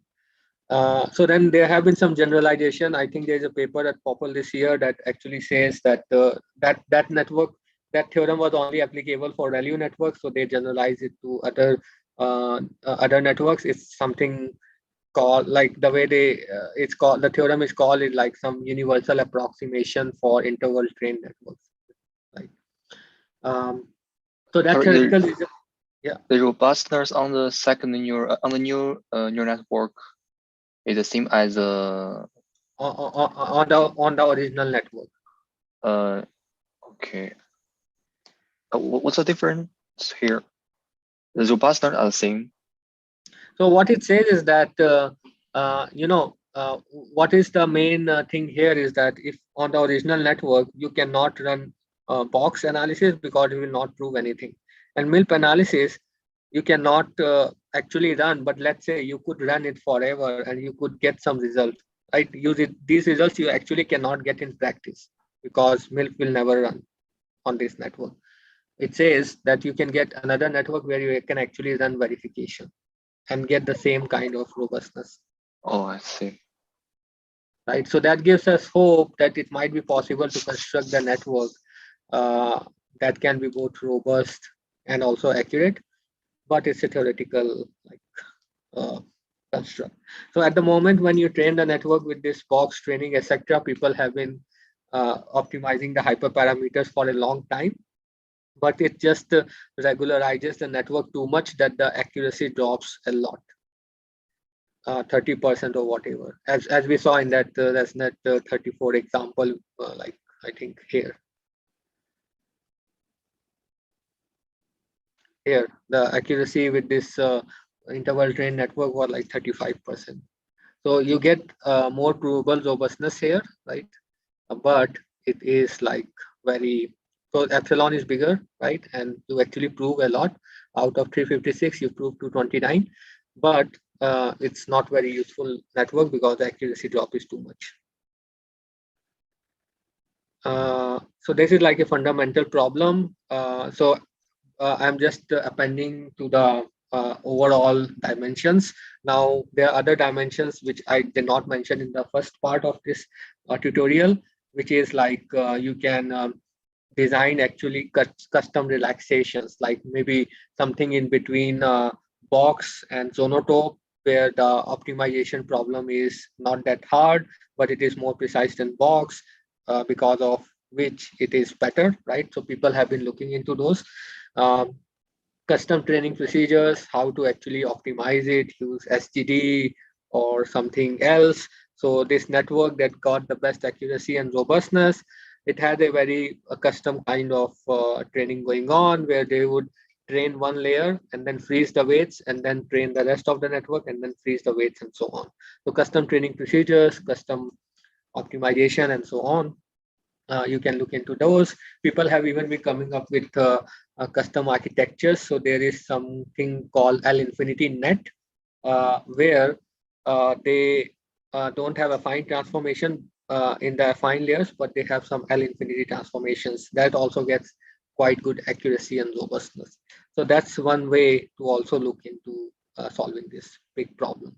Overall problem for us is to, it's not about like proving more and more, it's more about like, can you get a network where you can actually get robustness and accuracy. At the same time, what people have also investigated is they use two networks. One network is normally trained, so it has high accuracy but low robustness. And then the other network is robustly trained, so it has high robustness but low accuracy. So then they have a third network which decides for a given input which network to choose from. So then they use this kind of composite architectures to give guarantees of robustness. Now, this decision network can be smaller than the original network, and you have to do only verification on this decision network. So it is possible. So then you actually can get better guarantees than if you were to just use one architecture. So there are all kinds of approaches out there. Now that last direction is that people are also realizing in the explainability or interpretability areas where they generate explanations, some saliency maps, something here and there. They don't have any kind of guarantees of the trustfulness of their explanations, right? So because they just do some empirical, they don't give any provable guarantees. So another exciting area for us is to look into how to give robust or like provably robust explanations, right? So, for a set of inputs, the explanation holds, not like it holds for one input and then, for other input, it may hold or may not hold. So that's one more direction to look into. In terms of open problems, overall, it's not about CFAR10, it's not about ImageNet, as I mentioned. It's about actually, for any domain, coming up with systems, data-driven systems, and it's being applied in more and more areas these days with some kind of provable guarantees. You can talk about a provable explanation, you can talk about fairness or robustness or other kinds of properties. So some of the problems I will list here that might be useful, that I think should be solved. One thing is that the first thing is that there's a lot of fascination of just verifying the MNIST CFAR10 vision classifiers, right? You see all this competition, they are all like focused on verifying these benchmarks. I think with that approach, we are missing out on a lot of exciting other areas, which, as I mentioned, ML for systems. So when I was working at VMware, they have a system called self-driving data center, where basically you can configure the hardware dynamically using a reinforcement learning based policy. So the neural network actually there is not very big, but it is still practically useful. But the hard thing there is to actually come up with specifications. So it's very easy to define a specification in the case of image classifier or an NLP classifier, because what are you going to say mostly is that, hey, or if I change the pixel intensity slightly or I rotate the image slightly, I expect the image to stay the same. So just verify that. Now, if I give you another domain where the features have semantic value, but you cannot visualize them, how would you come up with a specification? What features would you relate? It is not even clear in those domains what are the valid input points in the domain. So this is actually has its own unique challenges to actually come up with a specification. What do you want to verify? Then the second one is, as I mentioned, it's like a loop in the beginning that it's not only enough to just do verification. When the common question that gets asked all the time is that, hey, if my network does not verify, or I find a counterexample, why does it fail? So we have even talked with industry, and this is the kind of question they're also interested in, is to give the blind spot where in a reliable manner where the network fails. So if I rotate the image between 5 and 6 degrees, it fails. So then that's like a interpretable explanation of failure of the neural network. Then you also want to do neural network repair, incremental. Basically, if you have deployed the neural network in the wild, If something goes wrong, you need to make sure that first you are able to not crash the overall system, and then also repair your neural network so that it works for future similar inputs where it might be expected to fail. As I mentioned, that the fourth direction is quite important for these other domains which are not vision and NLP, is just look at the data set and generate specifications like what property you want to verify. So it can be the robustness property that the post condition is the same, that the classifier prediction should not change, but what should be the precondition? What features you want to perturb, how much to perturb, and what features can be correlated and what features can be independently perturbed. It's a hard problem to come up with. Then we have also been looking into verifying more specific specifications, temporal, like across time steps. And now we have also been looking into verifying the first order properties. So all the kinds of verification I mentioned in this talk or tutorial were just input-output property, but there are also properties defined over the gradients of the neural network you want to prove, like the Lipschitz constant or something. You also have properties defined over second-order gradients that have applications in explanation, etc. So you may also want to look into verifying higher order properties of these neural networks. Then another thing is proof transfer and repair. The important question that gets asked all the time is that suppose I'm training the network and I do proof for 10,000 images. Now I repair the network slightly because something was not working. I get a new network. I cannot say that all the guarantees still apply. So should I run the 10,000 proofs again? It's not the best approach, right? So can you actually reuse the proofs that you did for the previous network for the new network, which might be a variation of your current network? It has a lot in common. So how can you utilize this similarity between the two neural networks is also something that can be looked into. As I mentioned, there is also an open problem of scaling to ImageNet. I mentioned ImageNet, you cannot do L infinity, but there are robust classifiers for patches, which was similar to how you add these objects to the traffic signs. Eighth problem is again an open problem, which is like get networks which are both robust and accurate at the same time. Actually, in many domains that are not vision, we have been able to get like accurate and robust networks. Then the last one is there's also interest in actually verifying whether the ML code works correctly, like this PyTorch, TensorFlow. They do all kinds of optimizations under the hood. Their semantics are not mathematically defined. So there is interest in actually specifying the semantics of how these frameworks work, and then check whether actually the implementation of this PyTorch and TensorFlow verifies the semantics. I can just give an example. For example, the ReLU transformer, the ReLU activation has undefined gradient as x is equal to 0, right? Now these frameworks would choose either 0 or 1 randomly sometimes or based on some policy. Is that the mathematically well-defined behavior? Not clear. So some of the problems we might be encountering maybe because of that. There is some research in this direction, not clear.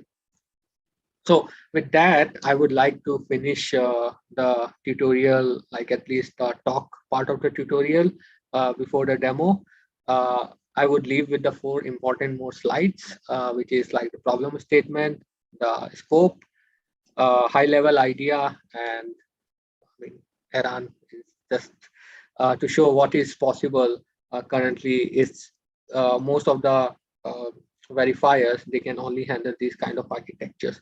Overall, what we want at the moment, we only verify neural networks, but if you want to verify a self-driving car, you also have to look at the interaction between the neural network and the system, the software that's running, right? So in the self-driving car example, why do I care if a cat is classified as a dog, right? So you might want to define more expressive kind of properties and also look at the interactions between the system software and the neural network prediction and give overall guarantees on the end-to-end system. And that's not something that has been done yet. So with that, I would like to conclude and take up any questions that the audience might have. Thank you, Gagandeep. Wonderful presentation. Yes, if there are any questions,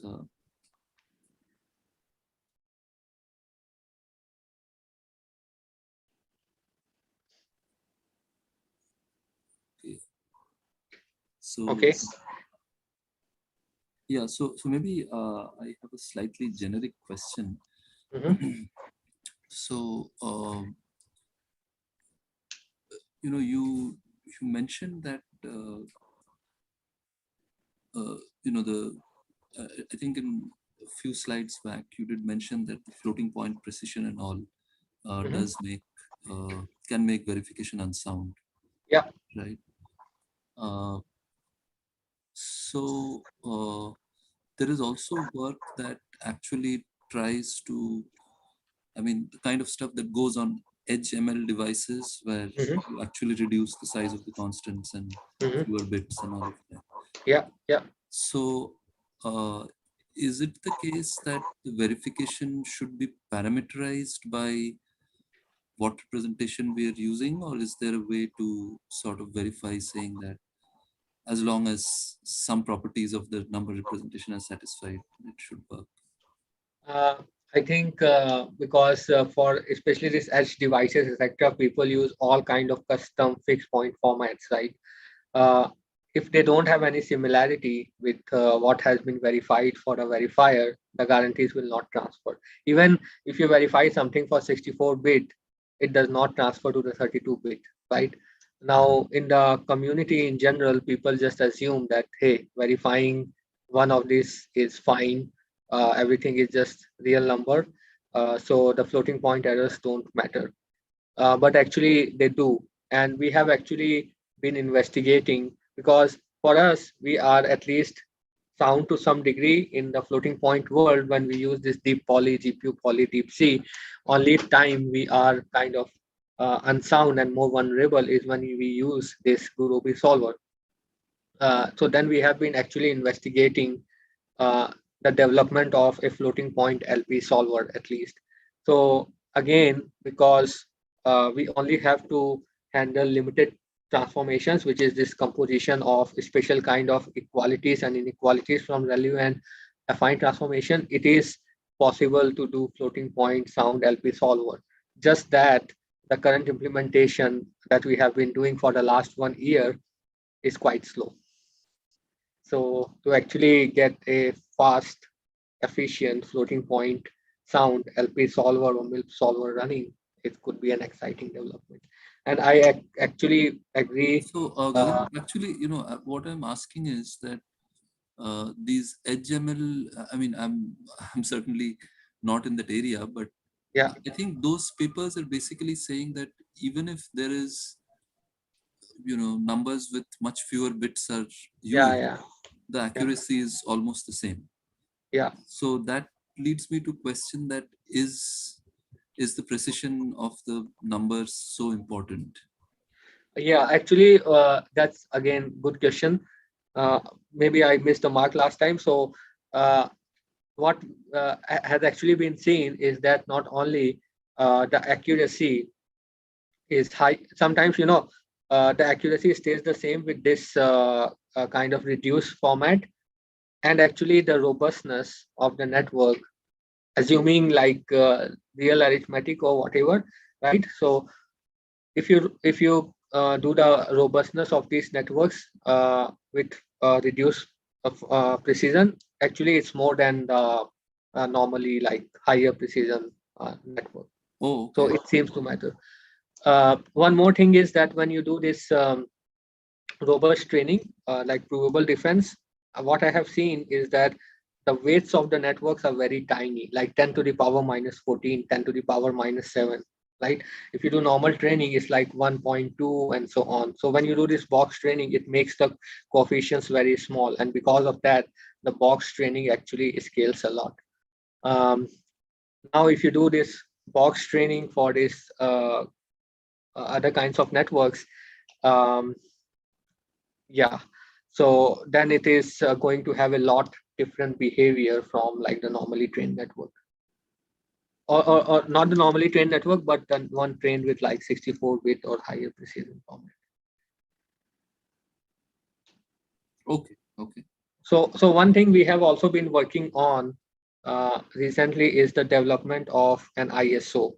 So we have been collaborating with ISO such that if anybody in the future wants to deploy a neural network in any domain, to have a common set of properties or what kind of properties as a guideline that they should try to verify before they go out and deploy their model in the wild.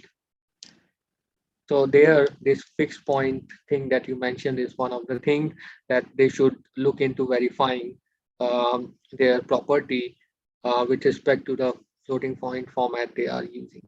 And actually, yeah, it makes a big difference, not only in the verification case, but people have actually, there is work that uses something like approximate hardware, right? Where there can be errors or the errors, there can be some probability of having errors. So what people have found is that if you use this kind of unreliable architectures, actually creating adversarial attacks is harder. We have not tried to verify those yet.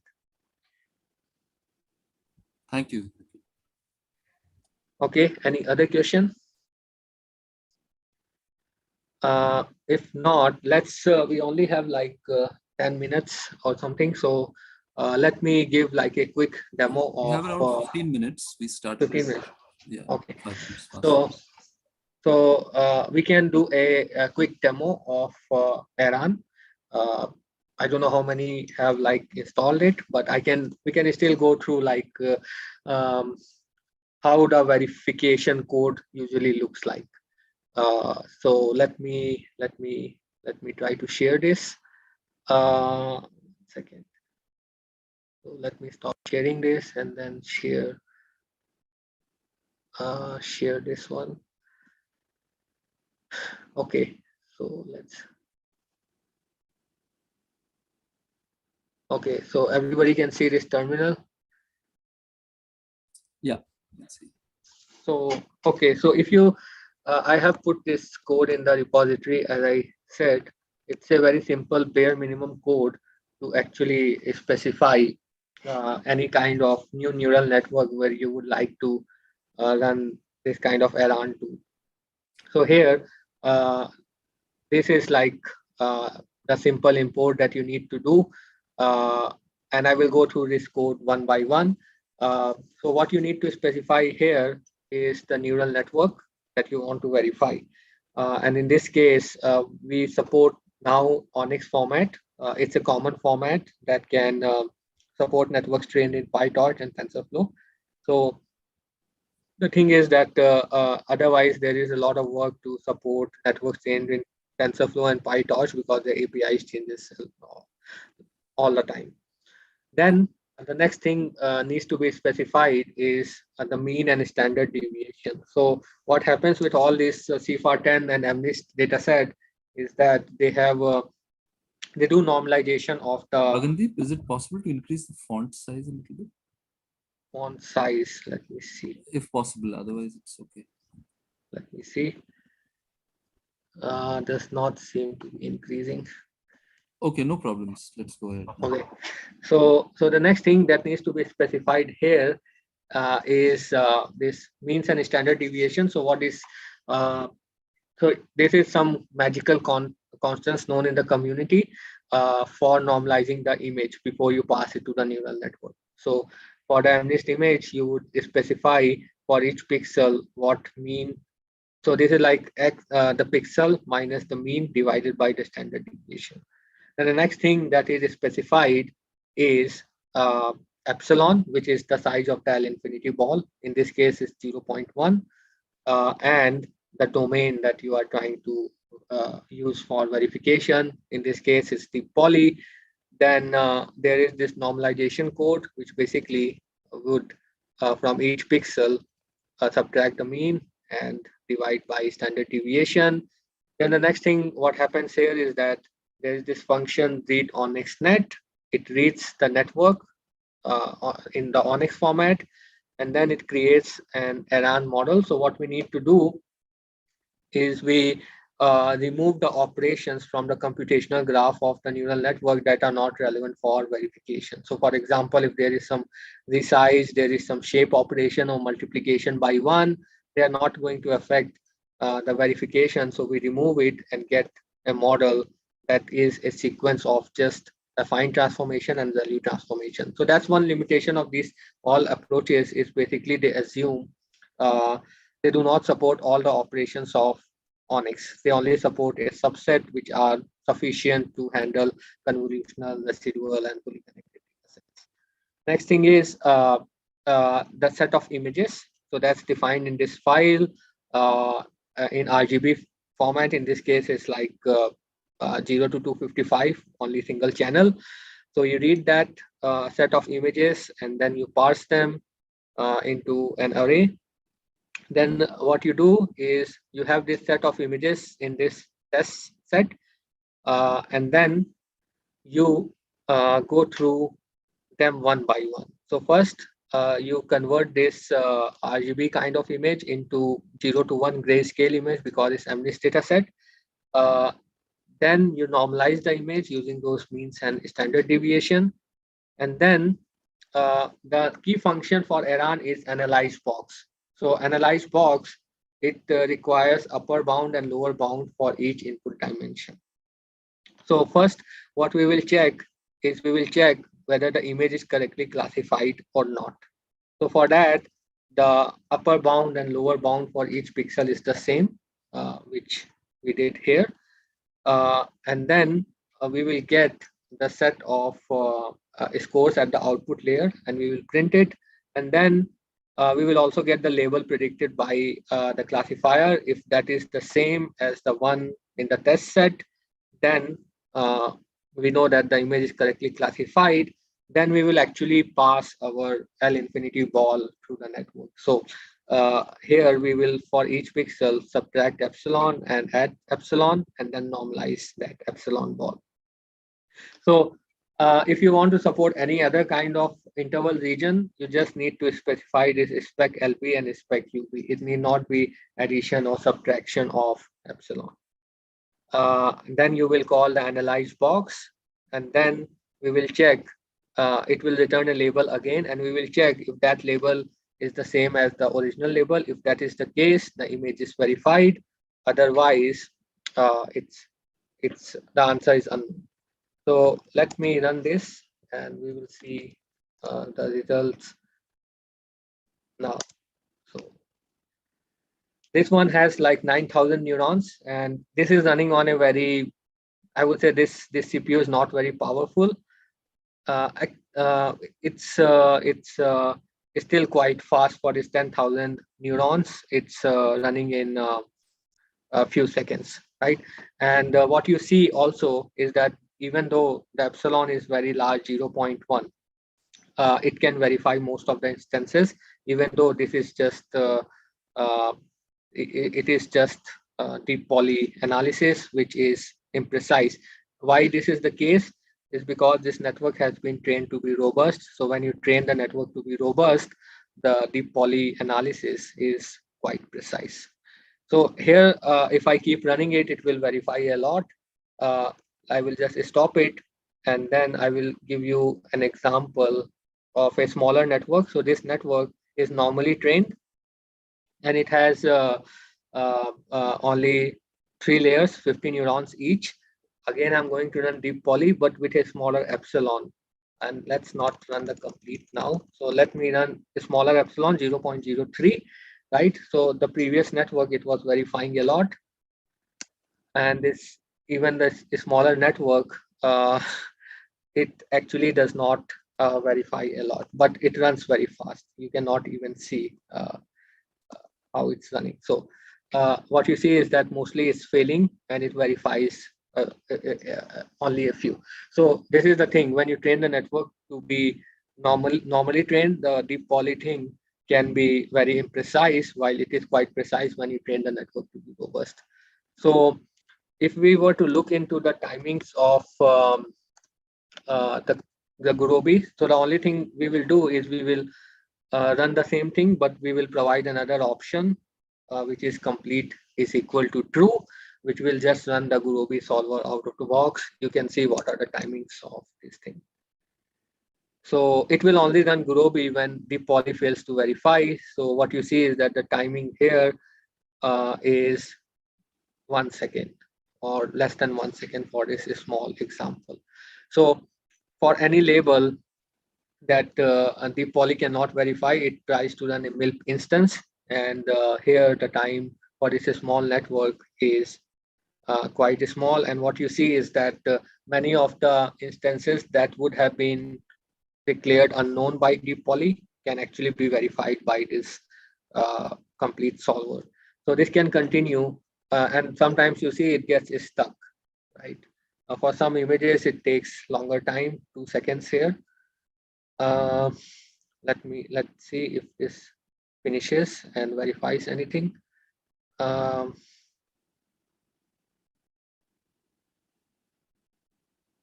Okay, so it actually verified, but it takes longer. So as I mentioned, the runtime is very much dependent upon a lot of factors. It depends upon the image, it depends upon the L infinity ball, and so on. So sometimes this MILP solver can finish fast, sometimes it just takes longer, because it may have to explore more branches and so on. So this is like the time here. Let me run it on the larger network again. This has 10,000 neurons, and let's see how the complete verifier runs here. So again, it will run the deep poly one and only run the complete verifier when the deep poly cannot verify. So far it's verifying a lot, but we will soon see. Now it will run the Gurobi thing for each label that deep poly cannot verify. So it takes 4 seconds for the first case, and the second case it takes 3 seconds. So even though this is like 10,000 neurons, what you see is that the time of this MILP solver is not so much. It's because the network has been trained to be robust. Any questions?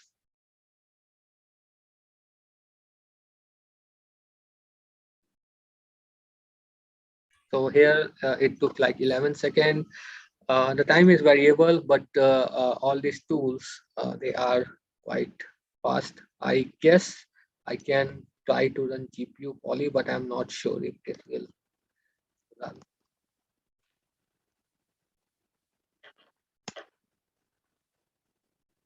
Yeah, GPU poly does not seem to be available here. I can run Zonotope, for example. Zonotope is going to verify less in practice because it has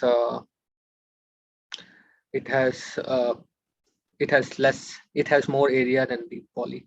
So it also verifies, but overall, I believe it's going to verify less. And because we are running in complete mode anyways, it's going to run the complete solver, so the result will be the same, but maybe the solve time will be more because the bounce from Zonotope can be looser.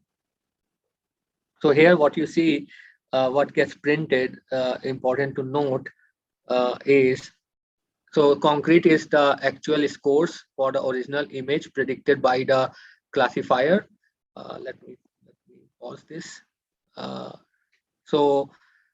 Concrete is the exact score predicted by the classifier. So here you see this 12 score is the highest for the original image. So this is the correctly classified class. Now after perturbation, you get lower bound and upper bound for each pixel. So what this says is that if for the original image, for the first label, the score was -19. Now after perturbation, it can vary between -31 to -7. And for the correct label, instead of being 12, it can vary between 4 to 20. And what you see is that this 4 is still bigger than most label except the last one, which has the highest score equal to 6, but the poly with back substitution is able to prove this property. That would be for the demo also. If there are any questions, I can answer. Sorry, I forgot how to verify the robustness here. After we get approximation, and how do we prove that there is no input will be classified to the wrong label? Here, so for example, if we were to look at which example, so this example, right? So the correct label is 4. You see 0, Yes. 1, 2, 3, 4. Here, the score of the first label is between -31 to -7, right? And the score of the correct label, the lower bound is equal to 4. So this is already bigger than the upper bound here, right? So the lower bound is greater than all other upper bound for Yeah. other labels. Yeah. So if you can prove that, you have proved the property. So here already, just by looking at the interval bounds, you can prove that this 4 is bigger than the upper bound of all these labels, right? This is except this last one, which you can prove with back substitution in the poly. Yes. Yeah. Thank you. Any other question? One more thing I wanted to mention was that when a deep poly cannot verify for a given label, all the classes like here, the correct label is 2.215, right? And then this is the 2, the lower bound is like not smaller than, not bigger than this 12 and 11.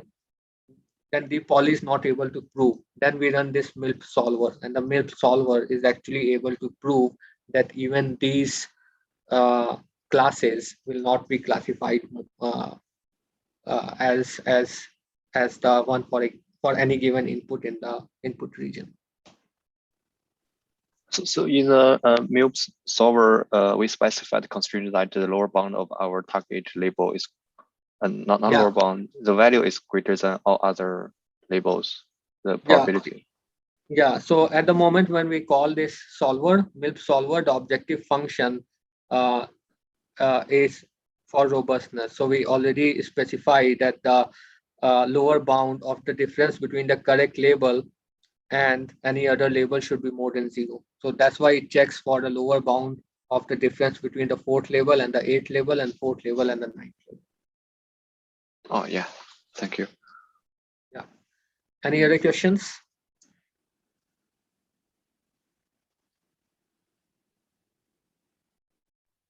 I guess, yeah, the presentation was very clear and lucid. That's good to hear. And if there are any offline questions, you can always ask me later on Discord or via email. I would be happy to answer. Yeah.